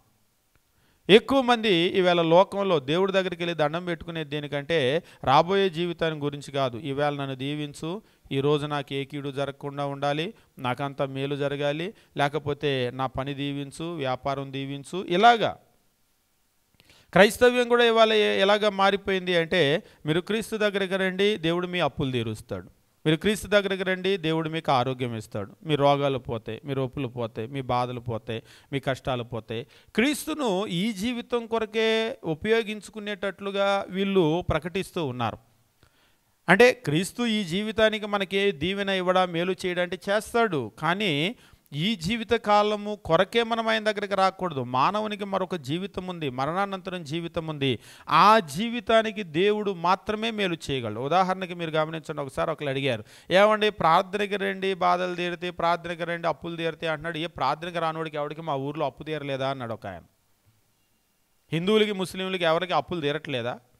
ప్రార్థనకి రండి రోగం తగ్గిద్ది, ఏ మిగిలినోడు ఎవరికి రోగాలు తగ్గట్లేదా? ప్రార్థనకి రండి చదువులు వస్తాయి, ఉద్యోగాలు వస్తాయి, ఏ ప్రపంచంలో ఎవరికి ఉద్యోగం రావట్లేదని అడిగాడు ఒక ఆయన. దానికి ఏం చెప్తారు? ఖచ్చితంగా వాళ్ళకి అర్థమవుతుంది. వాళ్ళు ఏం బైబిల్ అంతా ఈ చివరి నుంచి ఆ చివరి దాకా ఆదికాండం నుంచి ప్రకటన గ్రంథం వరకు చదివి అవపాసన ఏం పట్టలేదు, కానీ వాళ్ళకి విషయాలు అర్థమవుతున్నాయి. ప్రార్థనకి రండి చదువు వచ్చిద్ది, ప్రార్థనకి రండి ఉద్యోగం వచ్చిద్ది, ప్రార్థనకి రండి అప్పులు తీరుతాయి, బాధలు తీరుతాయి. ఎవడికి తీరట్లేదా ప్రపంచంలో? ప్రార్థనకి రండి ఇల్లు కట్టుకుంటారు, ఏ ప్రార్థనకి రానోడు ఎవడు ఇల్లు కట్టట్లేదా? ఇంకా చెప్పాడు, మీ ప్రార్థనకు వచ్చే వాళ్ళు వెనకబడి ఉన్నవాళ్ళు, ఆర్థికంగా వెనకబడి ఉన్నారు, సామాజికంగా వెనకబడి ఉన్నారు, అన్ని రకాలుగా వెనకబడ్డారు. ఏదో రండి అని అంటున్నారు, కానీ మీ ప్రార్థనకు వచ్చే వాళ్ళే ఆర్థికంగా వెనకబడ్డటువంటి పేదోళ్ళు. మీ ప్రార్థనకు వచ్చే వాళ్ళకే చదువులు లేవు, మీ ప్రార్థనకు వచ్చే వాళ్ళకి ఉద్యోగాలు లేవు, మీ ప్రార్థనకు వచ్చే వాళ్ళకి ఇల్లులు లేవు. మేము ప్రార్థనకు రాకపోయినా దేవుడు మాకు పేద బంగ్లాలు ఇచ్చాడు, ఎకరాల పొలాలు ఇచ్చాడు, స్థలాలు ఇచ్చాడు, మా పిల్లలు ఫారిన్లో సెటిల్ అయ్యారు. మరి దీనికి మీరేమంటారని అన్నాడు. నేను చెప్పాను, మీరు మాట్లాడింది 100కి 100 రూపాయలు రైట్, మీరు కరెక్ట్గా మాట్లాడారు. ఆ బుద్ధి మా వాళ్ళకి లేదు. క్రీస్తుని నిరీక్షించాల్సింది దీని కొరకు కాదు. అంటే దేవుడు ఇవన్నీ ఇవ్వలేడా అంటే ఇవి ఇస్తాడు, కానీ ఇందుకొరకు మాత్రమే కాదు ప్రార్థనకి రావాల్సింది. మాకు బైబిల్లో ఏం చెప్పాడంటే నేరుగా ఇప్పుడు నేను చెప్పినటువంటి వచ్చిన భాగం, ఈ జీవిత కాలం మట్టుకే క్రీస్తునందు నిరీక్షించిన వారమైన యెడల మనుష్యులందరికంటే దౌర్భాగ్యులమని మా బైబిల్లో చెప్పాడు. ఆ దౌర్భాగ్యుల గురించి చెప్పట్లేదు. ఈరోజు ఉన్న వీళ్ళందరూ ఆ దౌర్భాగ్యులే. ఆ దౌర్భాగ్యుల ముఠాలే టీవీల్లోకి వచ్చి, యూట్యూబుల్లోకి వచ్చి, మీరు క్రీస్తుని నమ్ముకొని చదువు వచ్చింది, ఉద్యోగాలు వస్తాయి, వ్యాపారాలు వస్తాయి, అప్పులు తీరుతాయి, బాధలు తీరుతాయి, ఇవన్నీ దేవుడు తీర్చలేడని చెప్పటం లేదు. అవన్నీ తీర్చగలిగిన సామర్థ్యం 100% ఆయనకి ఉంది. కానీ ఆయన దగ్గరకు రావాల్సింది అందుకొరకు మాత్రం కాదు. మరి ఎందుకొరకు అంటే మానవునికి మరణము తర్వాత జీవితం ఉంది, మరో జీవితం ఉంది, దాని కొరకు ఆయన దగ్గరికి రావాలి. కానీ ఈరోజు ఎందుకనో దురదృష్టకరమో ఏమిటి అంటే క్రైస్తవ్యంలో ఇటువంటి వాళ్ళందరూ కూడా వచ్చి అసలు సద్బోధ చేసేటువంటి వాళ్ళని దొక్కేశారు. అసలు రాబోయే జీవితం గురించి మాట్లాడే వాళ్ళు ఎక్కడో 100కో 1,00,000కో ఉంటారన్నట్లుగా తక్కువ ఉన్నారు. క్రైస్తవ్యం అంతా కూడా ఏం వదరగొట్టేవాళ్ళు అంటే ఖర్చు గూడలు అమ్ముకునేవాళ్ళు, నూనె డబ్బాలు అమ్ముకునేవాళ్ళు, వ్యాపారాలు చేసేవాళ్ళు, మోసం చేసేవాళ్ళు. ఒక్కసారి మీరు యూట్యూబ్లోకి వెళ్ళి కొట్టండి ట్రోలింగులు. పాస్టర్ల మీద ఎట్లాంటి ట్రోలింగులు చేస్తాడంటే, నేను పరలోకానికి వెళ్ళొచ్చాను, మాట్లాడొచ్చాను, నాకు ఏదో అక్కడ పరలోకం అట్లా కనబడింది, ఇట్లా కనబడింది. ఇవన్నీ కూడా అన్ని కట్టుకథలు, కల్పనా కథలు అని మనం గమనించవలసినటువంటి విషయం ఏమిటంటే నిరీక్షణ ఒకటి ఉంది మనకి క్రైస్తవ్యంలో. ఏమి నిరీక్షణ అంటే అప్పులు తీరితే, బాధలు తీరితే, నేనేదో ఇల్లు కట్టుకుంటా, మేడ కట్టుకుంటా, ఇవి కాదు మన నిరీక్షణ. ఏమిటి మన నిరీక్షణ అంటే మనిషికి మరణానంతరము జీవితం అనేటువంటిది ఒకటి ఉంది అనేటువంటిది మన నిరీక్షణ. 8వ అధ్యాయం 24వ వచనం రోమిలకు రాసిన పత్రిక, ఏలయనగా మనం నిరీక్షణ కలిగిన వారమే రక్షింపబడితిమి. ఏమిటి నిరీక్షణ అంటే ఇక్కడ చెప్తూ ఉన్నాడు, నిరీక్షింపబడినది కనబడినప్పుడు నిరీక్షణతో పని ఉండదు. నువ్వు దేని కొరకైతే ఎదురు చూస్తున్నావో అది కనబడిపోయింది అనుకోండి, ఇంకా నువ్వు ఎదురు చూడాల్సిన పని లేదు కదా. ఎప్పుడు ఎదురు చూస్తాం? ఇంకా అది జరగకపోతే, భవిష్యత్తులో ఉంటే దాని కొరకు ఎదురు చూస్తూ ఉంటాం. అది జరిగిపోతే ఎదురు చూస్తామా? ఉదాహరణకి 10వ తరగతి పరీక్షలు రాశారు, రిజల్ట్స్ మార్కులు ఎలా వస్తాయి అని రిజల్ట్స్ కొరకు ఎదురు చూస్తున్నారు. రిజల్ట్స్ ఆల్రెడీ రిలీజ్ అయిపోయిన తర్వాత మార్కులు ఎలా వస్తాయో అనుకుంటారా?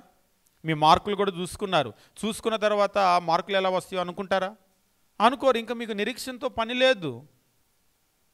కాబట్టి నిరీక్షించబడేది కనబడినప్పుడు నిరీక్షణతో పని ఉండదు. తాను చూచుచున్న దాని కొరకు ఎవడు నిరీక్షించునో అంటే ఎవడైనా చూడని దాని కొరకే, భవిష్యత్తులో ఉన్న దాని కొరకే నిరీక్షిస్తాడు.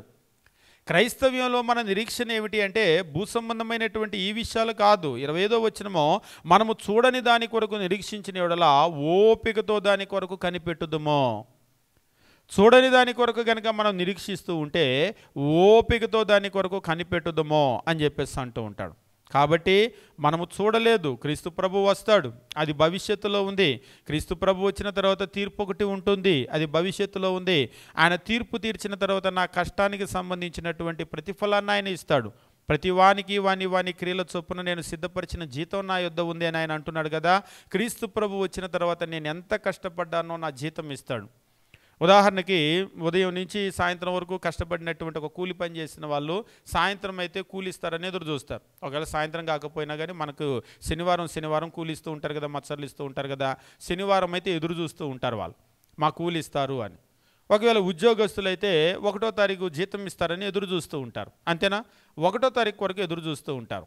ఈ 1వ తారీఖు ఏంటంటే నెలంతా చేసిన జీతం వస్తుంది. లేదా కూలి పనులకైతే మనకి ఏం చేస్తూ ఉంటారంటే వారం అంతా చేసిన దానికి శనివారం ఇస్తూ ఉంటారు, పేమెంట్ కొరకు ఎదురు చూస్తారు. మనం ఈ జీవితం అంతా చేసినటువంటి, ఈ జీవితం అంతా పడ్డ కష్టం కొరకు క్రీస్తు ప్రభు వచ్చినప్పుడు ఆయన మనకు పేమెంట్ ఇస్తాడు. దాని కొరకు మనం ఏం చేస్తున్నామంటే ఆయన ఎప్పుడు వస్తాడా అని ఎదురు చూస్తూ ఉన్నాం. శనివారం కొరకు ఎదురు చూసినట్లు, 1వ తారీఖు కొరకు ఎదురు చూసినట్లు ప్రతి క్రైస్తవుడు కూడా క్రీస్తు యొక్క 2వ రాకడ కొరకు ఎదురు చూస్తూ ఉన్నాం. ఆయన వచ్చినప్పుడు ఏం జరుగుతుందంటే మనందరి కష్టాన్ని కూడా ఇదిగో ప్రతి వాని క్రియల చొప్పున నేను సిద్ధపరిచిన జీతం నా యొద్ద ఉంది. కాబట్టి మనం ఎంత కష్టపడ్డామో ఆ కష్టానికి జీతం దొరికేటువంటి రోజు, దాని కొరకు మనందరం కూడా ఎదురు చూస్తూ ఉన్నాం. కాబట్టి క్రైస్తవ్యంలో ఎదురుచూపు అనేటువంటిది, నిరీక్షణ అనేటువంటిది ఉందా అంటే అవును, నిరీక్షణ అనేటువంటిది ఒకటి ఉంది. ఏమిటా నిరీక్షణ? అసలు నిరీక్షణ అంటే అర్థం ఏమిటి అంటే ఒక సానుకూలమైనటువంటి ఎదురుచూపు. అంటే ఆ రోజు నాకు అనుకూలంగా జరిగిద్ది, లేకపోతే మేలు జరుగుతుందని ఎదురుచూపు. అంతేకాదు ఒక నమ్మకమైన ఎదురుచూపు, ఖచ్చితంగా అది జరుగుతుంది అనేటువంటి ఎదురుచూపు. ఉదాహరణకి క్రీస్తు ప్రభు వచ్చినప్పుడు మనకి ఏమి దక్కుతుందని మన అంచనా, క్రీస్తు ప్రభు 2వ రాకడలో మనకి ఏం దక్కుతుందని మన అంచనా. ఒక్కోసారి కొంతమంది మంచి అంచనాలతో ఎదురు చూస్తారు. ఎట్లయినా నాకు మంచి మార్కులు వస్తాయి, బ్రహ్మాండమైన మార్కులు వస్తాయని ఎదురు చూస్తారు. అనుకోకుండా కొంతమంది తప్పుతారు, ఫెయిల్ అవుతారు. అదేంట్రా బ్రహ్మాండమైన మార్కులు ఫస్ట్ సెకండ్ అని మాట్లాడావు, నువ్వు ఫెయిల్ అయ్యావని అంటే. కొంతమంది పాపం చాలా ప్రాక్టికల్గా ఉంటారు, యథార్థంగా పాస్ అవుతానో ఫెయిల్ అవుతానో, పాస్ అవుతానో ఫెయిల్ అవుతానో అని చక్కగానే వాళ్ళ అంచనాలు కరెక్ట్గా ఉంటాయి. అనుకున్నట్టుగానే ఫెయిల్ అవుతారు, పెద్దగా ఏమీ ఆశ్చర్యపోరు. వాళ్ళు అనుకున్నారు ఒకవేళ అయితే గట్టెక్కుతాను, లేకపోతే గట్టి అవతలు ఉంటాను అని. కానీ కొంతమంది అలా కాదు, ఖచ్చితంగా నాకు మంచి మార్కులు వస్తాయి, ఫస్ట్ వస్తాయి, సెకండ్ వస్తాయి అని మాట్లాడతారు.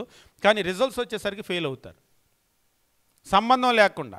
ఒకసారి మీరు చూడండి, నాకు 70 వస్తాయి, 80 వస్తాయి, 90 వస్తాయి అన్నటువంటి వాళ్ళు ఫెయిల్ అయినటువంటి వాళ్ళు ఉన్నారు. మళ్ళీ రీవాల్యుయేషన్ పెట్టిస్తూ ఉంటారు, రీకౌంటింగ్లు రీవాల్యుయేషన్ ఉంటాయి కదా, అసలు అలా ఎలా వచ్చినాయి అని. ఒకసారి అలాగనే రీవాల్యుయేషన్ పెట్టిస్తే రీవాల్యుయేషన్ తర్వాత కూడా అన్ని మార్కులే వచ్చినాయి, మళ్ళీ ఫెయిల్ అయ్యారు.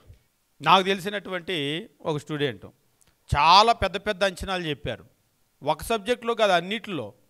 ఆ పెద్ద అంచనాలకినో వచ్చినప్పుడు అన్నీ 40లు 50లు 40లు 50లు వస్తే, అంకుల్ నేను రీవాల్యుయేషన్ పెట్టిద్దామని అనుకుంటున్నానంటే, అమ్మ నీకు డబ్బులు దండగా అని అన్నాను. ఎందుకు డబ్బులు దండగా అంటే, ఒక పేపర్ అంటే సరిగా దిద్దుండరు అనుకోవచ్చు, వాళ్ళని అనుమానించవచ్చు. రెండో పేపర్ అంటే అనుమానించవచ్చు. నీ అన్ని పేపర్లు ఒక్కలే దిద్దరు కదా, నీ అన్ని పేపర్లలో 40 50 40 50 గట్టిగా వచ్చింది, టాప్ 52 వచ్చినాయి. దీన్ని బట్టి మనల్ని గురించి మనం నమ్మాలి, నేను ఒక యావరేజ్ స్టూడెంట్ని అని. అంతేగాని మనమేదో ఆకాశంలో ఊహించుకోకూడదు.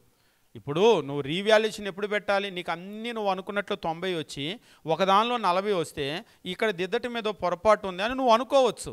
అన్నిట్లో 40 50, అన్నిట్లో 40 50, టాప్ వచ్చింది 52 అంటే నీకేం అర్థం అవ్వాలి, నువ్వు 52 కింద ఉండేదానివే కానీ పైన ఉండేదానివి కాదని నీకు అర్థం అవ్వాలి కదా, ప్రాక్టికల్గా ఆలోచన చేయాలి కదా. నా సలహా అయితే ఇది, తర్వాత నీ ఇష్టం అని చెప్పేసి అన్నాను. అంటే మన అంచనాలు ఎట్లా ఉండే, మన అంచనాలు అనేది నేను చెప్పాలనుకున్నది ఏంటంటే, క్రీస్తు ప్రభు వచ్చినప్పుడు మనకి ఏం వచ్చిందని మన అంచనా. ఏదో ఆదివారం ఆరాధనకు వస్తాం, అది కూడా టైంకి రాము, లేటుగానే వస్తాం. ఎంతకాలం నుంచి చెప్పినా, ఎంతకాలం నుంచి మనం ప్రయత్నం చేసినా ఇప్పటికీ కూడా లేటు పోలేదు. పోనీ లేటు ఒకవేళ పోయినా కానీ మనం ముందే వచ్చినా 5 నిమిషాలు ముందు కూర్చున్నా కానీ, ఎంత వాక్యం వింటున్నా కానీ, మనము ఎంత మన క్రైస్తవ జీవితం, పొద్దున్న లేస్తే మన ప్రార్థనలు ఎంత, లేకపోతే మన భక్తి ఎంత, మనం ఏం చేస్తున్నాం, ఇవన్నీ అంచనాలు వేసుకుంటే క్రీస్తు ప్రభు వచ్చినప్పుడు మనకి ఏమి ఇస్తాడని ఎదురుచూపు. మనమేదో డిస్టింక్షన్లో నాకు 90 వస్తాయి 100 వస్తాయి అన్న విధంగా ఎదురు చూస్తే అవ్వదు, ప్రాక్టికల్గా ఆలోచన చేయాలి. కనీసం నేను పాస్ అవుతానా అనేటువంటిది ఎదురు చూడాలి. ఒక్కొక్కరు అప్పుడప్పుడు పాట పాడుతూ ఉంటారు, ఎప్పుడో నీ రాకడ సమయం అని చెప్పేసి, యేసయ్యా రాయ్యా రాయ్యా అని. అప్పుడప్పుడు నేను అంటాను రాయ్యా రాయ్యా అంటున్నారు, వస్తే మన పని అంతా ఆగం అయింది. కొంచెం ఆగయ్యా ఆగయ్యా అని పాట పాడాలి, ఎందుకంటే మనం ఇంకా రెడీ అవ్వలేదు. కొంతమంది పిల్లలు ఉంటారు, ఎగ్జామ్స్ అంటే రేపు పెట్టండి ఎల్లుండి పెట్టండి అంటారు. అంటే ఫైనల్ ఎగ్జామ్స్ ఎట్లా మార్చలేరు, వీళ్ళు టీచర్ పెట్టే స్లిప్ టెస్టులు ఉంటాయి కదా, రేపు ఎగ్జామ్ అంటే ఇంకో 2 రోజుల టైమే ఉంది, నెక్స్ట్ వీక్ మేము రాస్తామని అంటారు. న్యాయం అది, మనల్ని గురించి మనం ప్రాక్టికల్గా ఆలోచన చేయాలి. అంతేగాని రాయ్యా రాయ్యా అంటే ఆయన వచ్చేసాడు అనుకోండి, అందరూ రెడీ అంటున్నారు వచ్చేయమంటున్నారు అని వచ్చేస్తే, ఇప్పటికిప్పుడు కనుక క్రీస్తు ప్రభు వస్తే నా పరిస్థితి ఏంటి అని కనుక ఆలోచన చేస్తే మనకు భయం వేస్తూ ఉంటుంది. ఇప్పటికిప్పుడు కనుక క్రీస్తు ప్రభు వస్తే ఇవాళ నేను ఎక్కడ ఉంటాను అంటే భయం వేస్తూ ఉంటుంది. ఇంకా మనం మారాల్సింది చాలా ఉంది, ఎదగవలసింది చాలా ఉంది, ఇంకా చాలా సమయం అనేది అవసరం. నిజంగా ఆయన దీర్ఘశాంతం కలిగిన వాడు కాబట్టి ఇంకా ఇంకా ఇంకా ఓపిక పడుతున్నాడు కాబట్టి మన బోటోళ్ళు బతికి పట్టగడుతున్నారు. ఒకసారి ఆలోచన చేసుకోండి, మనం బాప్తిసం పొందిన డేట్ ఏదో ఉంటుంది కదా, రక్షణ పొందిన డేటు, ఒకవేళ ఆ రోజుకి ముందు రోజు వచ్చి ఉంటే మన పరిస్థితి ఏమై ఉండేది? 100% మనం నరకంలో ఉండేవాళ్ళం, అవునా? కాబట్టి ఆయన ఓపిక పట్టడాన్ని బట్టి, దీర్ఘశాంతాన్ని చూపించడాన్ని బట్టి ఈవేళ కనీసం మనకు ఒక నిరీక్షణ అనేటువంటిది కలిగింది. ఈరోజు ఇంకా ఆయన ఆలస్యం చేయటాన్ని బట్టి మనం ఎదగటానికి, మనం ప్రిపేర్ అవటానికి కొంత అవకాశం అనేటువంటిది మనకు దొరుకుతూ ఉంది. కాబట్టి ఈరోజు క్రీస్తు ప్రభు వస్తే నా పరిస్థితి ఏమిటి అని కనుక ఆలోచన చేసుకున్నట్లయితే, నిజంగానే కొంతమంది దాని గురించి ఆలోచన చేసుకుంటూ ఉంటారు. ఎలాగైతే చదువుకునే పిల్లలు ఎగ్జామ్స్ దగ్గరకు వస్తున్నాయంటే, నేను ఈ సబ్జెక్ట్ ఇంకా చదవాల్సినవి ఉన్నాయి, ఇంకా ఇన్ని లెసన్స్ ఉన్నాయి, నేను ఇన్ని లెసన్స్ వరకే ప్రిపేర్ అయ్యాను, ఇంకా ఇంతవరకు ప్రిపేర్ అవ్వాలి, పగలు నైట్ చదివినా నాకు ఇంత టైం పడుతుంది, చాలా ప్రాక్టికల్గా ఆలోచన చేస్తూ ఉంటారు. కొంతమందికి అదే ఉంది, రాసేద్దాం అని అంటారు. రాయటానికి ఎట్లా రాస్తావంటే, వచ్చినన్ని మార్కులు వస్తాయిరా అంటున్నాడు ఒకడు.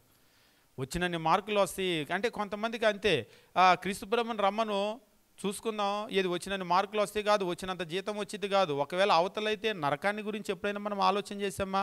అగ్ని ఆరదు, పురుగు చావదు, అక్కడ ఏడ్పును పండ్లు కొరుకుతూనే ఉండను. ఒకసారి నేను తల్లిదండ్రులతో చెప్తూ ఉంటాను, ఇప్పటికిప్పుడు క్రీస్తు ప్రభు వస్తే మీ పిల్లల పరిస్థితి ఏంటి? వాళ్ళు రక్షణ పొందలేదు. ఉదాహరణకి ఇప్పటికిప్పుడు క్రీస్తు ప్రభు కనుక వస్తే, ఎందుకంటే ఆయన ఎప్పుడైనా రావచ్చు, రావడానికి గ్యారెంటీలు వారెంటీలు లేవు, ఆయన ఎప్పుడైనా రావచ్చు, ఈ క్షణంలో కూడా రావచ్చు. ఇప్పటికిప్పుడు క్రీస్తు ప్రభు కనుక వస్తే మీ పిల్లల పరిస్థితి ఏంటి? 100% రక్షణ పొందకుండా వాళ్ళు నరకంలో ఉంటే మీరు పరలోకానికి వెళ్ళైనా మీరు సంతోషించగలరా?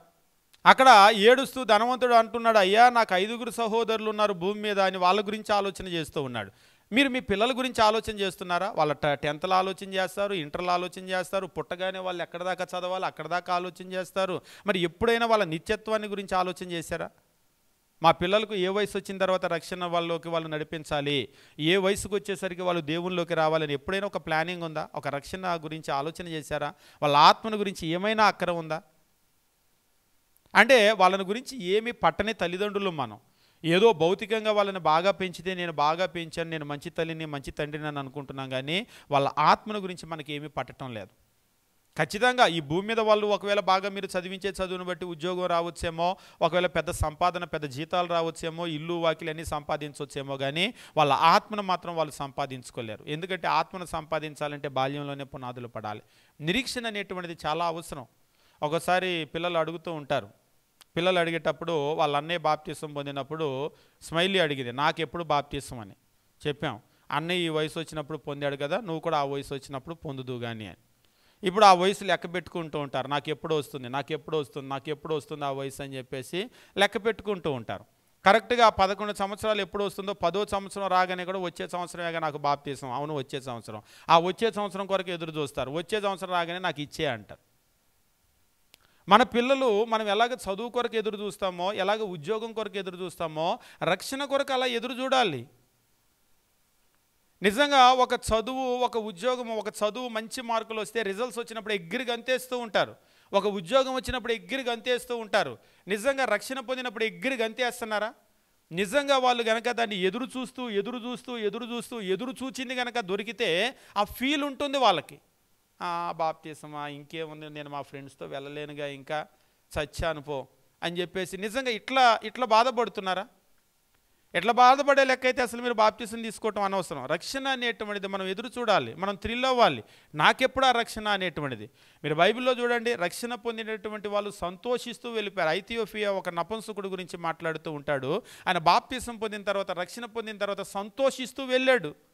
అంతేగాని ఇంకేముంది, నేను యవ్వనంలో తీసుకున్నాక మా ఫ్రెండ్స్తో కలవలేనుగా, అయ్యో కానీ తప్పదులే అమ్మ తీసుకోమంటుంది, నాన్న కూడా ఇద్దరు తీసుకోమంటున్నారు. అమ్మ కొరకు నాన్న కొరకు కాదు, నీ కొరకు నువ్వు తీసుకోవాలి. దాని వాల్యూ అనేటువంటిది ఏంటో కనుక తెలిస్తే మనం ఎగ్గిరిగా అంతేస్తాం. కాబట్టి ఆ ఎదురుచూపు అనేటువంటిది మనకు ఉండాలి. కానీ ఈవేళ క్రైస్తవ్యంలో కనుక మీరు చూసినట్లయితే నిరీక్షణ చాలా చాలా చాలా తగ్గిపోయినటువంటి దినాలు ఇవి. అసలు నిరీక్షణే లేదు, ఏదో ప్రార్థనకు వస్తున్నాం వెళ్తున్నాం, ఎదురుచూపే లేదు. క్రీస్తు ప్రభు వస్తే నా పరిస్థితి ఏంటి, నాకెంత జీతం దక్కుతుంది, నేను ఎటుంటాను, అటుంటానా ఇటుంటానా, ఈ అంచనాలు లేనే లేవు. కానీ రేపు ఎగ్జామ్ పెడితే ఫైనల్ ఎగ్జామ్స్ దగ్గరకు వచ్చేస్తుంది, ఇది ఫిబ్రవరి మార్చి నుంచి ఎగ్జామ్ స్టార్ట్ అవుతాయి, నా పరిస్థితి ఏంటని ఆలోచన చేస్తారు. 10th క్లాస్ పిల్లలు బాగా ఆలోచన చేస్తారు, రేపు ఇంటర్ ఎగ్జామ్స్ ఉన్నాయి బాగా ఆలోచన చేస్తారు. ఒక్కోసారి ఏంటంటే 10th క్లాస్ పిల్లల గురించి 10th క్లాస్ పిల్లల కంటే 10th క్లాస్ పిల్లల తల్లిదండ్రులు బాగా ఆలోచన చేస్తారు. అమ్మో వచ్చేస్తుందిగా మార్చి వస్తుందిగా. ఒకసారి నేను అన్నాను, సిస్టర్ మీ పిల్లల కంటే మీకే ఎక్కువ టెన్షన్గా ఉంది, మీరే వెళ్ళి ఎగ్జామ్ రాయరాదండి అని. మరి ఏం చేస్తామండి, వాళ్ళకి లేదా ఉలిక అంటున్నారు. పొద్దున్నే లేపి ఎగ్జామ్స్ వస్తున్నాయని లేపితే కూడా లేవట్లేదంట. అంటే ఒక్కొక్కసారి మనం ఏం చేస్తూ ఉంటామంటే ఎదురు చూస్తూ ఉంటాం, వచ్చేస్తున్నాయి కదా ఎగ్జామ్స్ వచ్చేస్తున్నాయి కదా, మనం ప్రిపేర్ అవ్వాలి కదా అని. మరి క్రీస్తు ప్రభు రాకడ కొరకు ఏది మన ప్రిపరేషన్? దీన్నేమి క్రైస్తవ్యం అంటారు? క్రైస్తవ్యం అనేటువంటిది ఏమిటంటే క్రీస్తు ప్రభు రాకడ కొరకు ఎదురు చూసేటువంటిది. కాబట్టి నిరీక్షణ అనేటువంటిది ఏమిటంటే ఒక సానుకూలమైన ఎదురుచూపు, ఒక నమ్మకమైన ఎదురుచూపు, సానుకూలమైన ఎదురుచూపు చూడాలి. రేపు క్రీస్తు వస్తే నేను గ్యారెంటీ నరకానికి వెళ్ళి, అట్లాంటి ఎదురుచూపు కాదు, ఒక సానుకూలమైన ఎదురుచూపు ఉండాలి. రేపు క్రీస్తు ప్రభు వస్తే నాకు ఒక మంచి జీతం ఖచ్చితంగా దక్కిద్ది అనే ఎదురుచూపులో ఉండాలి.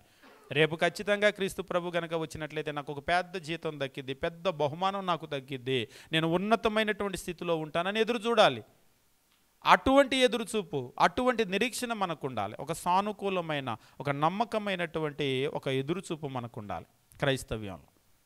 మనం బైబిల్లో గమనించేటప్పుడు బైబిల్లో మనకు చెప్తూ ఉంటాడు. బైబిల్లో కనుక చూసినట్లయితే మనకు రకరకాల నిరీక్షణలు ఉన్నాయి. అంటే రకరకాల నిరీక్షణ అంటే అసలు నిరీక్షణ లేనటువంటి వాళ్ళు ఉన్నారు, జీరో హోప్. చచ్చిన తర్వాత ఏమవుతావంటే ఏమవను. మీరు ఎక్కువ మందిని అడగండి లోకంలో, చచ్చిన తర్వాత ఏంటి పరిస్థితి అని అడగండి, ఏం చెప్తారు వాళ్ళు? చచ్చిన తర్వాత ఖచ్చితంగా ఇప్పుడు కంటే బాగా ఉంటానని చెప్తారా? చెప్పరు. చచ్చాక ఏముంది, ఏమీ లేదని అంటారు. ఎఫెసీయులకు రాసిన పత్రిక 2వ అధ్యాయం మనం గమనించేటప్పుడు అపోస్తలులైనటువంటి పౌలు ఎఫెసీలో ఉన్నటువంటి క్రైస్తవుల గురించి మాట్లాడుతూ మునుపు వాళ్ళ పరిస్థితి ఎట్లా ఉంది అనేటువంటి విషయాన్ని గురించి మాట్లాడుతూ ఉంటాడు.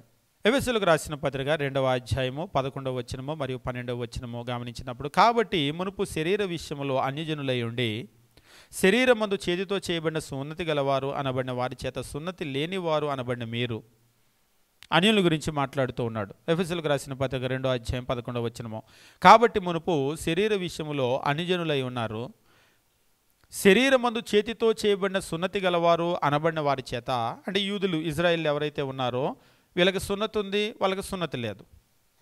ఈ సున్నతి కలిగినటువంటి వారి చేత సున్నతి లేనివారు అనబడినటువంటి మీరు, అంటే సున్నతి ఉండటానికి సున్నతి లేకపోవటానికి తేడా ఏంటి, వ్యత్యాసం ఏమిటి అంటే, పాత నిబంధన అవగాహన ఉన్నటువంటి వాళ్ళకి సున్నతి ఉన్నదానికి సున్నతి లేనిదానికి వ్యత్యాసం ఏంటి?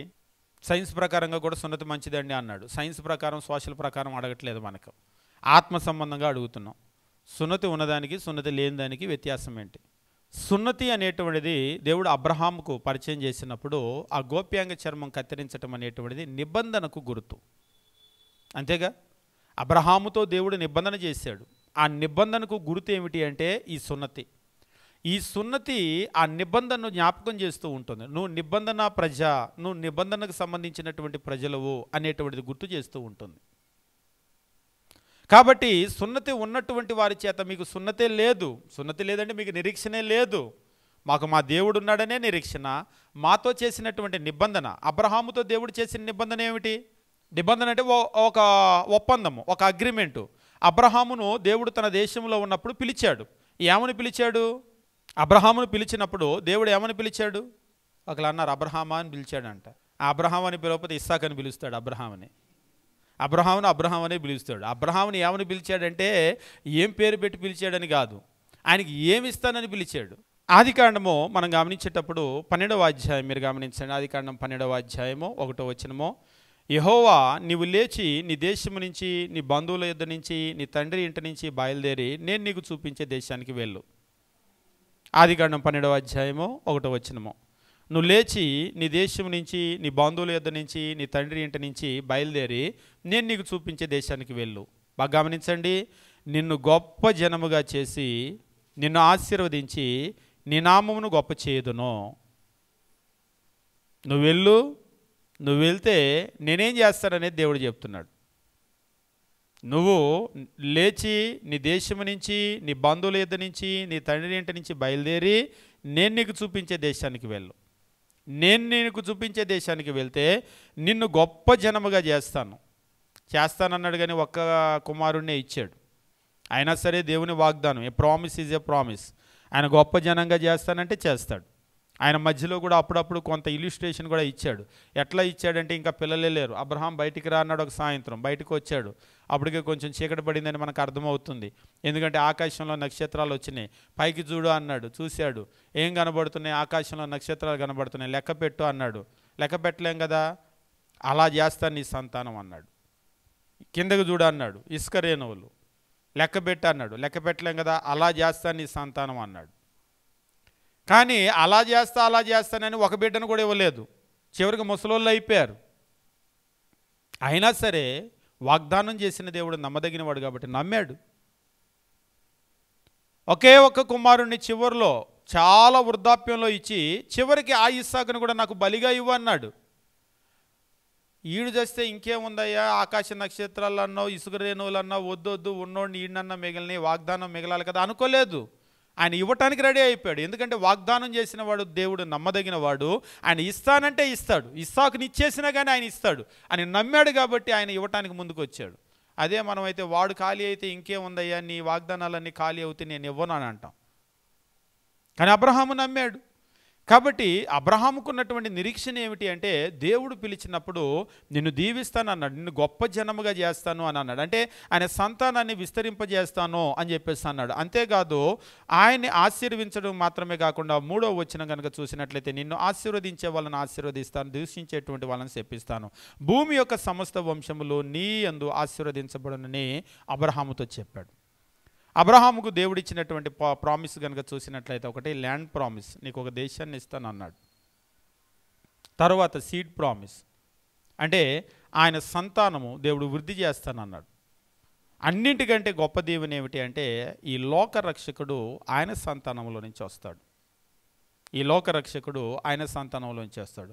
భూమి యొక్క సమస్త వంశములు నీ యందు ఆశీర్వదించబడును, భూమి యొక్క సమస్త వంశములు కూడా నీ ద్వారా వస్తుంది ఆ రక్షణ. అబ్రహాము నుంచి, ఇస్సాకు నుంచి, యాకోబు నుంచి వచ్చినటువంటి క్రీస్తు ప్రభు, ఆయన ద్వారా భూమి మొత్తానికి కూడా రక్షణ వచ్చింది. ఆ భూమి మొత్తానికి వచ్చే రక్షణ నీ ద్వారా వస్తుంది అని అన్నాడు. కాబట్టి దానికి ఏం చేశాడంటే ఆయనతో చేసిన నిబంధనకు గుర్తుగా దేవుడు ఆ సున్నతిని చేయించాడు. ఇప్పుడు ఈ సున్నతిలో వాళ్ళకి ఎందుకు అంత బోస్టింగ్ అని అంటే, ఎందుకు అంత ఎగిరి పడతారు? ఏ సున్నతి ఉంటే ఏంటి అంటే, సున్నతి అంటే ఏమిటంటే మా నిరీక్షణ ఇది. ఆ సున్నతి చూసినప్పుడల్లా దేవుడు మాతో చేసిన నిబంధన గుర్తుకొస్తూ ఉంటుంది. ఆ సున్నతిని చూసినప్పుడల్లా దేవుడు మాకేమిస్తాడని ఆ ప్రామిస్ ఉంది కదా, మా నిరీక్షణ మాకు గుర్తు చేస్తూ ఉంటుంది. నీకు సున్నతి లేదుగా అని అంటున్నారంటే నీకు నిరీక్షణ లేదుగా అని అర్థము. కాబట్టి సున్నతిలో ఎందుకు వాళ్ళకి అంత బోస్టింగ్ అని అంటే, ఎందుకు వాళ్ళు అంత హెచ్చించబడుతున్నారు సున్నతి అంటే, సున్నతి అనేటువంటిది నిబంధనకు గుర్తు. దేవుడు వాళ్ళతో చేసిన నిబంధనను గుర్తు చేస్తూ ఉంటుంది. మరి దేవుడు నిబంధన చేయటం అంటే గొప్ప విషయం. ఇస్తానంటే ఖచ్చితంగా ఆయన ఇస్తాడు. ఇక్కడ కూడా ఏమంటున్నాడంటే ఎఫెసీయులకు రాసిన పత్రిక మనం గమనించినప్పుడు 2వ అధ్యాయం 11వ వచనం, కాబట్టి మునుపు శరీర విషయంలో అన్ని జనులై ఉన్నారు. ఈ ఎఫెసులో ఉన్న క్రైస్తవులు శరీరమందు చేతితో చేయబడిన సున్నతి గలవారు అనబడిన వారి చేత సున్నతి లేనివారు అనబడిన మీరు. ఆ రోజుల్లో అయితే సున్నతి చేయబడ్డటువంటి వాళ్ళ చేత సున్నతి లేనివారు అని చెప్పేసి అనబడ్డారు. అంటే మీకు నిరీక్షణ లేదుగా అని హేళన చేస్తూ ఉంటారుగా, అలాగ మీరు హేళన చేయబడ్డారు. కానీ ఇప్పుడు క్రీస్తులోకి ఎప్పుడైతే వచ్చారో, వచ్చిన తర్వాత వీళ్ళ పరిస్థితి ఏమిటి? 12వ వచనంలో చెప్తూ ఉన్నాడు, ఆ కాలమందు ఇజ్రాయేలుతో సహపౌరులు కాక పరదేశులు, వాగ్దాన నిబంధనలు లేని పరజనులు. బాగా గమనించండి, ఒక వాగ్దానము లేదు, ఒక నిబంధన లేదు.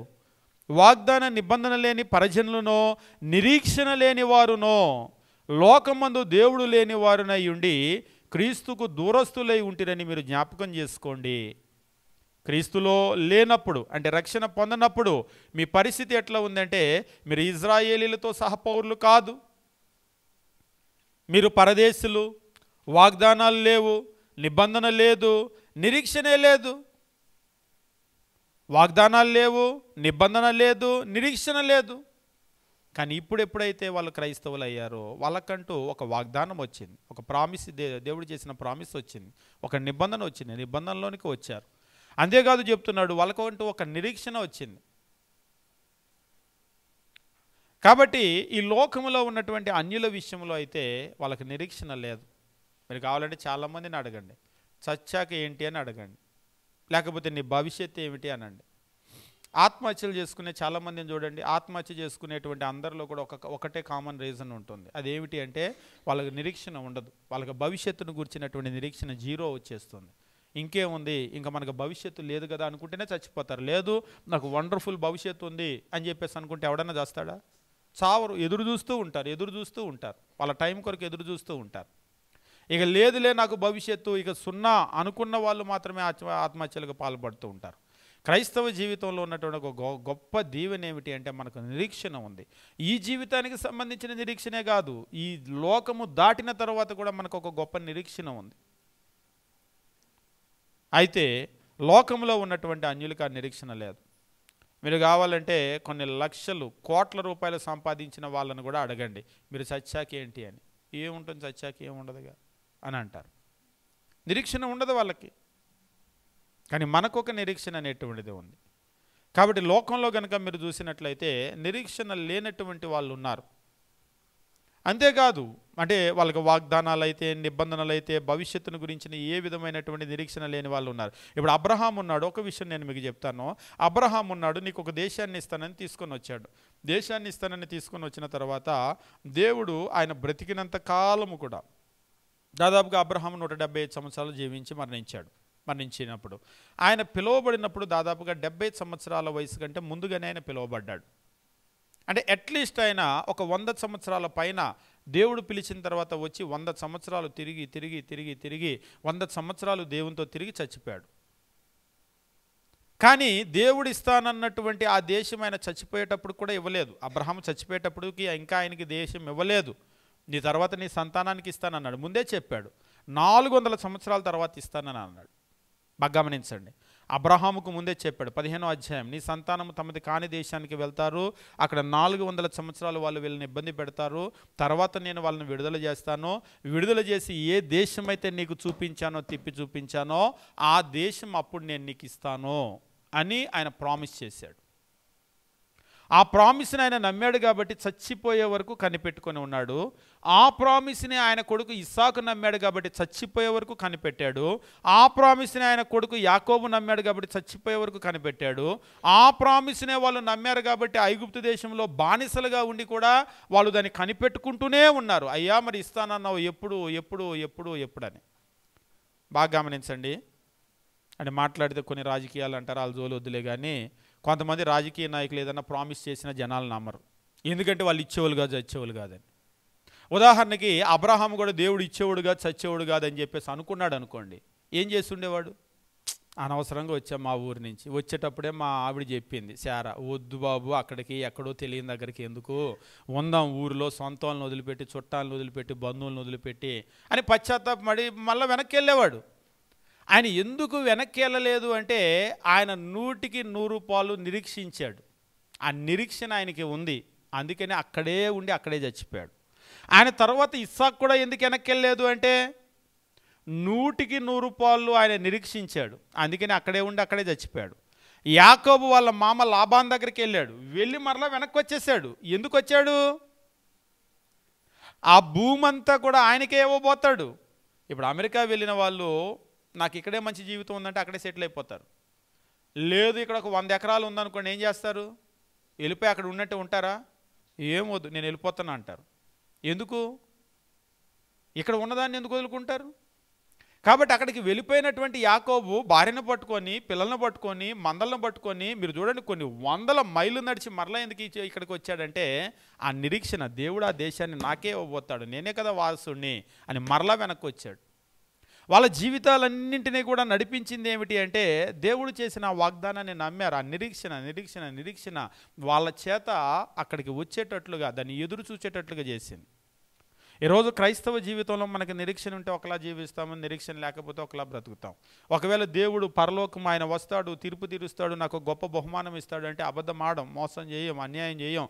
100 రూపాయలు 1000 రూపాయలు లాభం వచ్చిందంటే పో నీ 1000 ఎవడికి కావాలి, బోడి 1000 నాకు దేవుడు అక్కడ పరలోకం ఇస్తాడు. నీకు 1,00,000 రూపాయలు వచ్చిందంటే పో నీ బోడి 1,00,000 రూపాయలు ఎవరికి కావాలి, నా పరలోకం నేను పోగొట్టుకుంటానా 1,00,000 రూపాయల కొరకు అని మనం దీన్ని అంతా కూడా ఈజీగా వదులుకోగలుగుతాం. ఎందుకు అంటే మన నిరీక్షణ, చచ్చాక అది వచ్చిద్దో రాదో, అవన్నీ ఉన్నాయో లేవో, అసలు చచ్చిన తర్వాత అలాంటివి ఉంటాయో లేవో అంటే ఇక్కడ 1000 రూపాయలు 1,00,000 రూపాయలు పోగొట్టుకుంటామా? ముందు తీసుకుందాం, అది ఉందో లేదో చచ్చాక ఎవడికి తెలుసు అని అనుకుంటాం. అంటే మన నిరీక్షణ ఏమైనా డిఫరెన్స్ అనేటువంటిది కలగజేస్తుంది అంటే అసలు గొప్ప డిఫరెన్స్ కలగజేసేదే నిరీక్షణ. అబ్రహాము అక్కడికి వచ్చి అక్కడ చచ్చే వరకు ఎందుకు కట్టుబడి ఉన్నాడంటే ఆయన నిరీక్షించాడు దాని కొరకు. మీరు విశ్వాస వీరుల పట్టిక కనుక చూసినట్లయితే హెబ్రీయులకు రాసినటువంటి పత్రికలో చాలా స్పష్టంగా దాన్ని తెలియజేస్తూ ఉంటాడు. ఇక్కడ మనం గమనించినప్పుడు హెబ్రీయులకు రాసినటువంటి పత్రిక ఈ అధ్యాయం అంతా కూడా దాదాపు ఎంటైర్ చాప్టర్ అంతా కూడా విశ్వాస వీరుల గురించి మాట్లాడుతూ ఉంటాడు. మాట్లాడుతూ 11వ అధ్యాయం మనం కనుక చూసినట్లయితే 11వ అధ్యాయంలో 8వ వచనము, అబ్రహాము పిలువబడినప్పుడు విశ్వాసమును బట్టి ఆ పిలుపుకు లోబడి తను స్వాస్థ్యముగా పొందనై ఉన్న ప్రదేశమునకు బయలువెళ్ళెను. తను స్వాస్థ్యముగా పొందనై ఉన్న ప్రదేశము భవిష్యత్తులో పొందబోతున్నాడు. ఆ పొందబోయేటువంటి ప్రదేశానికి బయలుదేరి ఆయన వెళ్ళాడు. అంతేకాదు చెప్తున్నాడు, మరియు ఎక్కడికి వెళ్ళవలెనో అది ఎరుగక బయలువెళ్ళాను. బయలుదేరేటప్పుడు ఎక్కడికి వెళ్ళాలో ఆయనకి తెలియలేదు, కానీ ఆయన బయలుదేరి వెళ్ళాడు. అంతేకాదు విశ్వాసమును బట్టి అతనితో ఆ వాగ్దానమునకు సమాన వారసులైన ఇస్సాకు, యాకోబు అనువారు గుడారముల్లో నివసించు అన్యుల దేశంలో ఉన్నట్టుగా వాగ్దత్త దేశంలో పరవాసులైరి. కాబట్టి వాళ్ళు దాన్ని నమ్మారని అంటున్నాడు. దాని కొరకు, రాబోయేటువంటి దాని కొరకు ఎదురు చూస్తూ ఉన్నారు. అంతేకాదు, ఇక్కడ ఒక ముఖ్యమైనటువంటి విషయాన్ని తెలియజేస్తూ ఉన్నాడు. 10వ వచనమో, ఏలయనగా దేవుడు దేనికి శిల్పి నిర్మాణకుడై ఉన్నాడో పునాదులు గల ఆ పట్టణము కొరకు అబ్రహాము ఎదురు చూచుచుండెనో. వాస్తవంగా ఇక్కడ ఒక విషయం ఏంటంటే, కొంతమంది ఈ భూమి మీద ఇచ్చే దేశం కొరకు అబ్రహాం ఎదురు చూశాడని అనుకుంటారు, కానీ కాదు. దేవుడు దేనికి శిల్పియు నిర్మాణకుడునై ఉన్నాడో పునాదులు గల ఆ పట్టణం కొరకు, ఆ పరలోకము కొరకు ఆయన నిరీక్షిస్తూ ఉన్నాడు. ఆయన నిరీక్షణ ఈ భూమి మీద ఉన్నటువంటి ఈ దేశం కొరకు మాత్రమే కాదు.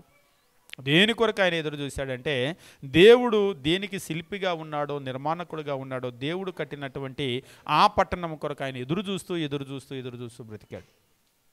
కాబట్టి ఈ లోకంలో మనకు నిరీక్షణ అనేటువంటిది చాలా చాలా ముఖ్యము. విశ్వాసము, నిరీక్షణ, ప్రేమ, ఈ 3 నిలుచును అని చెప్పేసి అన్నాడు.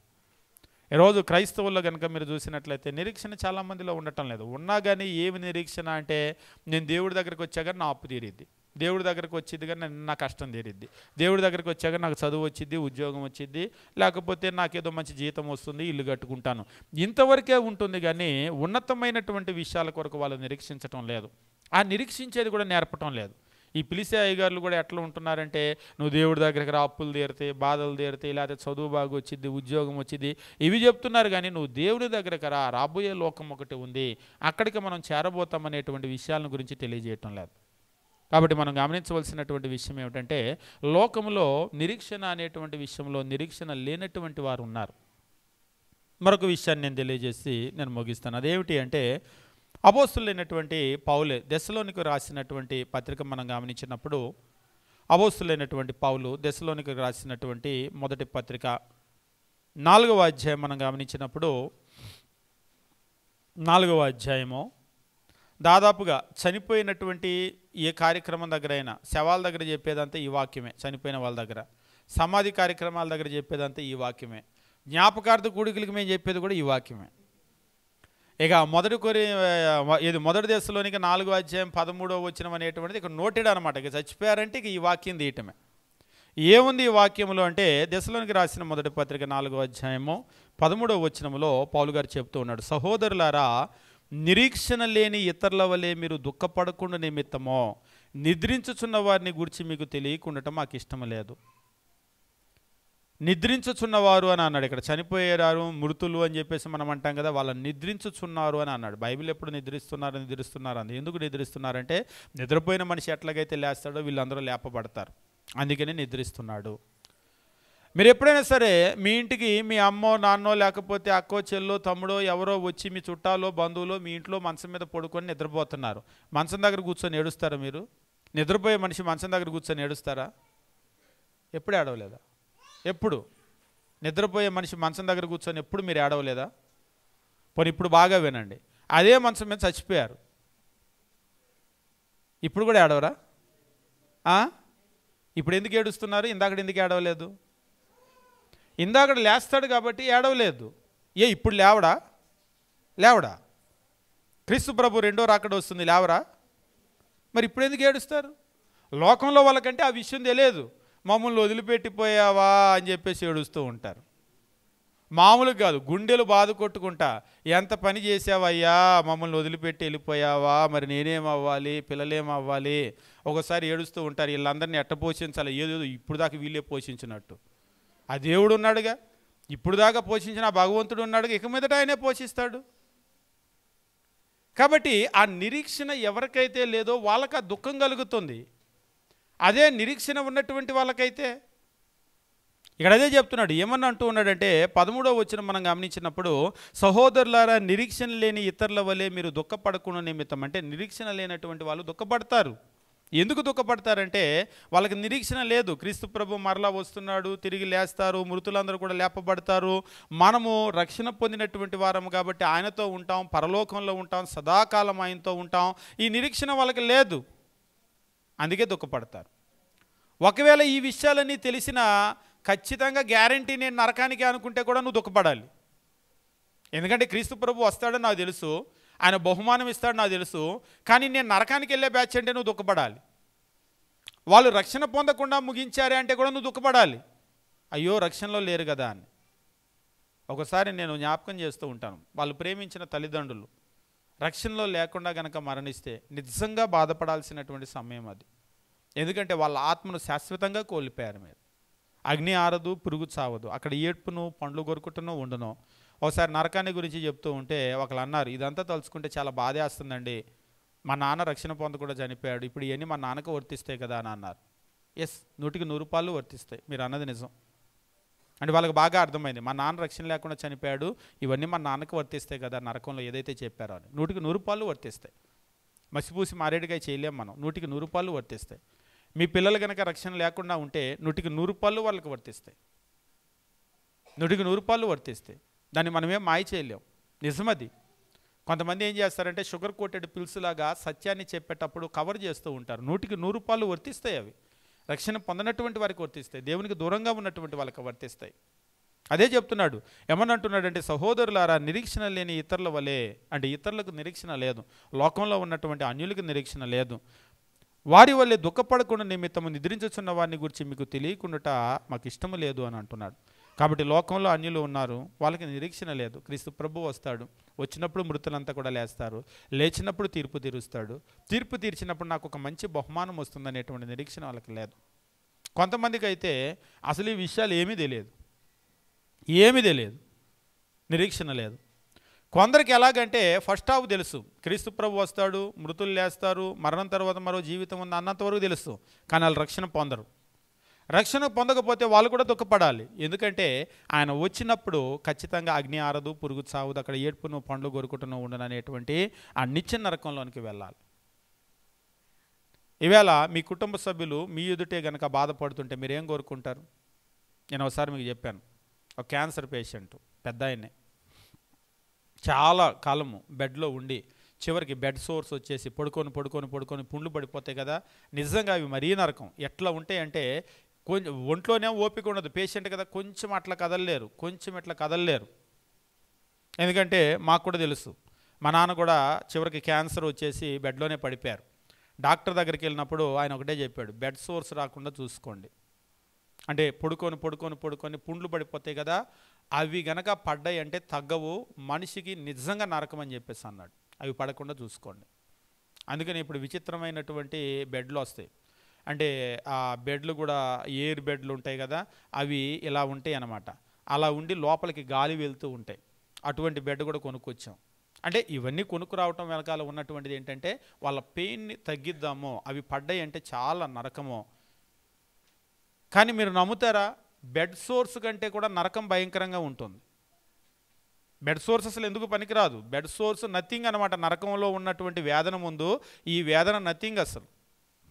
కానీ మనం ప్రేమించిన మన కుటుంబ సభ్యులు మన ఎదుట బాధపడకూడదని మనం కోరుకుంటాం. ఒకసారి అలాగా మంచంలో పడి చాలా బాధపడుతూ ఉంటే నేను మీకు చెప్పుంటాను ఆల్రెడీ.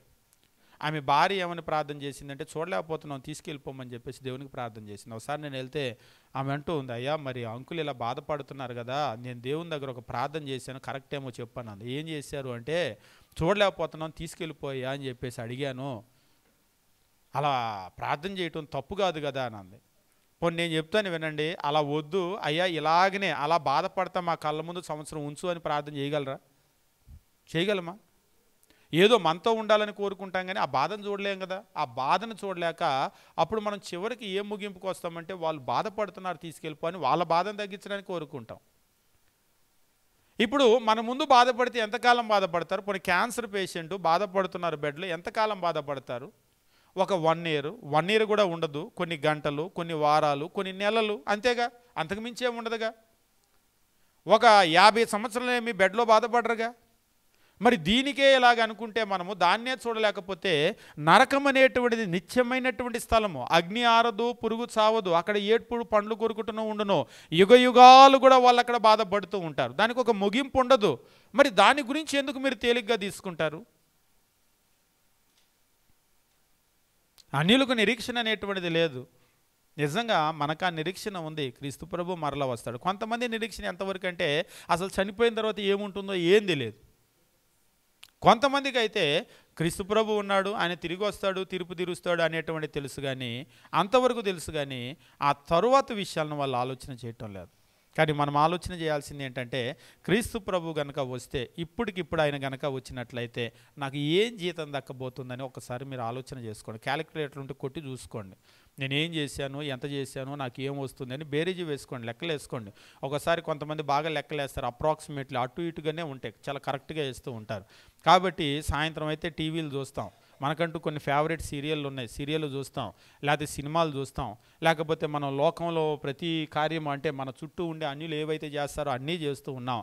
అన్యులు చేయనటువంటి మరొక విషయం ఏంటంటే ప్రార్థనకు వస్తూ ఉన్నాం. నాకేం దక్కుతుంది అనేటువంటిది మీరు లెక్కలు వేసుకోండి, మీరే అంచనా వేసుకోండి. మీ అంచనాలకి ఏమొస్తుంది అనేటువంటిది ఒకసారి చూసుకోండి. ఎందుకంటే క్రీస్తు ప్రభు రావటం అనేటువంటిది ఖచ్చితం, దాన్ని ఎవరు కూడా మార్చలేరు. అంతేకాదు తీర్పు అనేటువంటిది ఖచ్చితంగా జరిగేది, 100కి 100%, 100%. కొంతమంది అంటారు కదా 200% అని. క్రీస్తు రావటము, తీర్పు జరగటము, పరలోకము నరకం ఉండటము, ఇవి ఖచ్చితంగా జరిగే విషయాలు. దీన్ని ప్రపంచంలో ఎవరు మార్చలేరు, అమెరికా ప్రెసిడెంట్ కూడా మార్చలేరు, ఎవరు మార్చలేరు. ఇవి ఖచ్చితంగా జరుగుతాయి.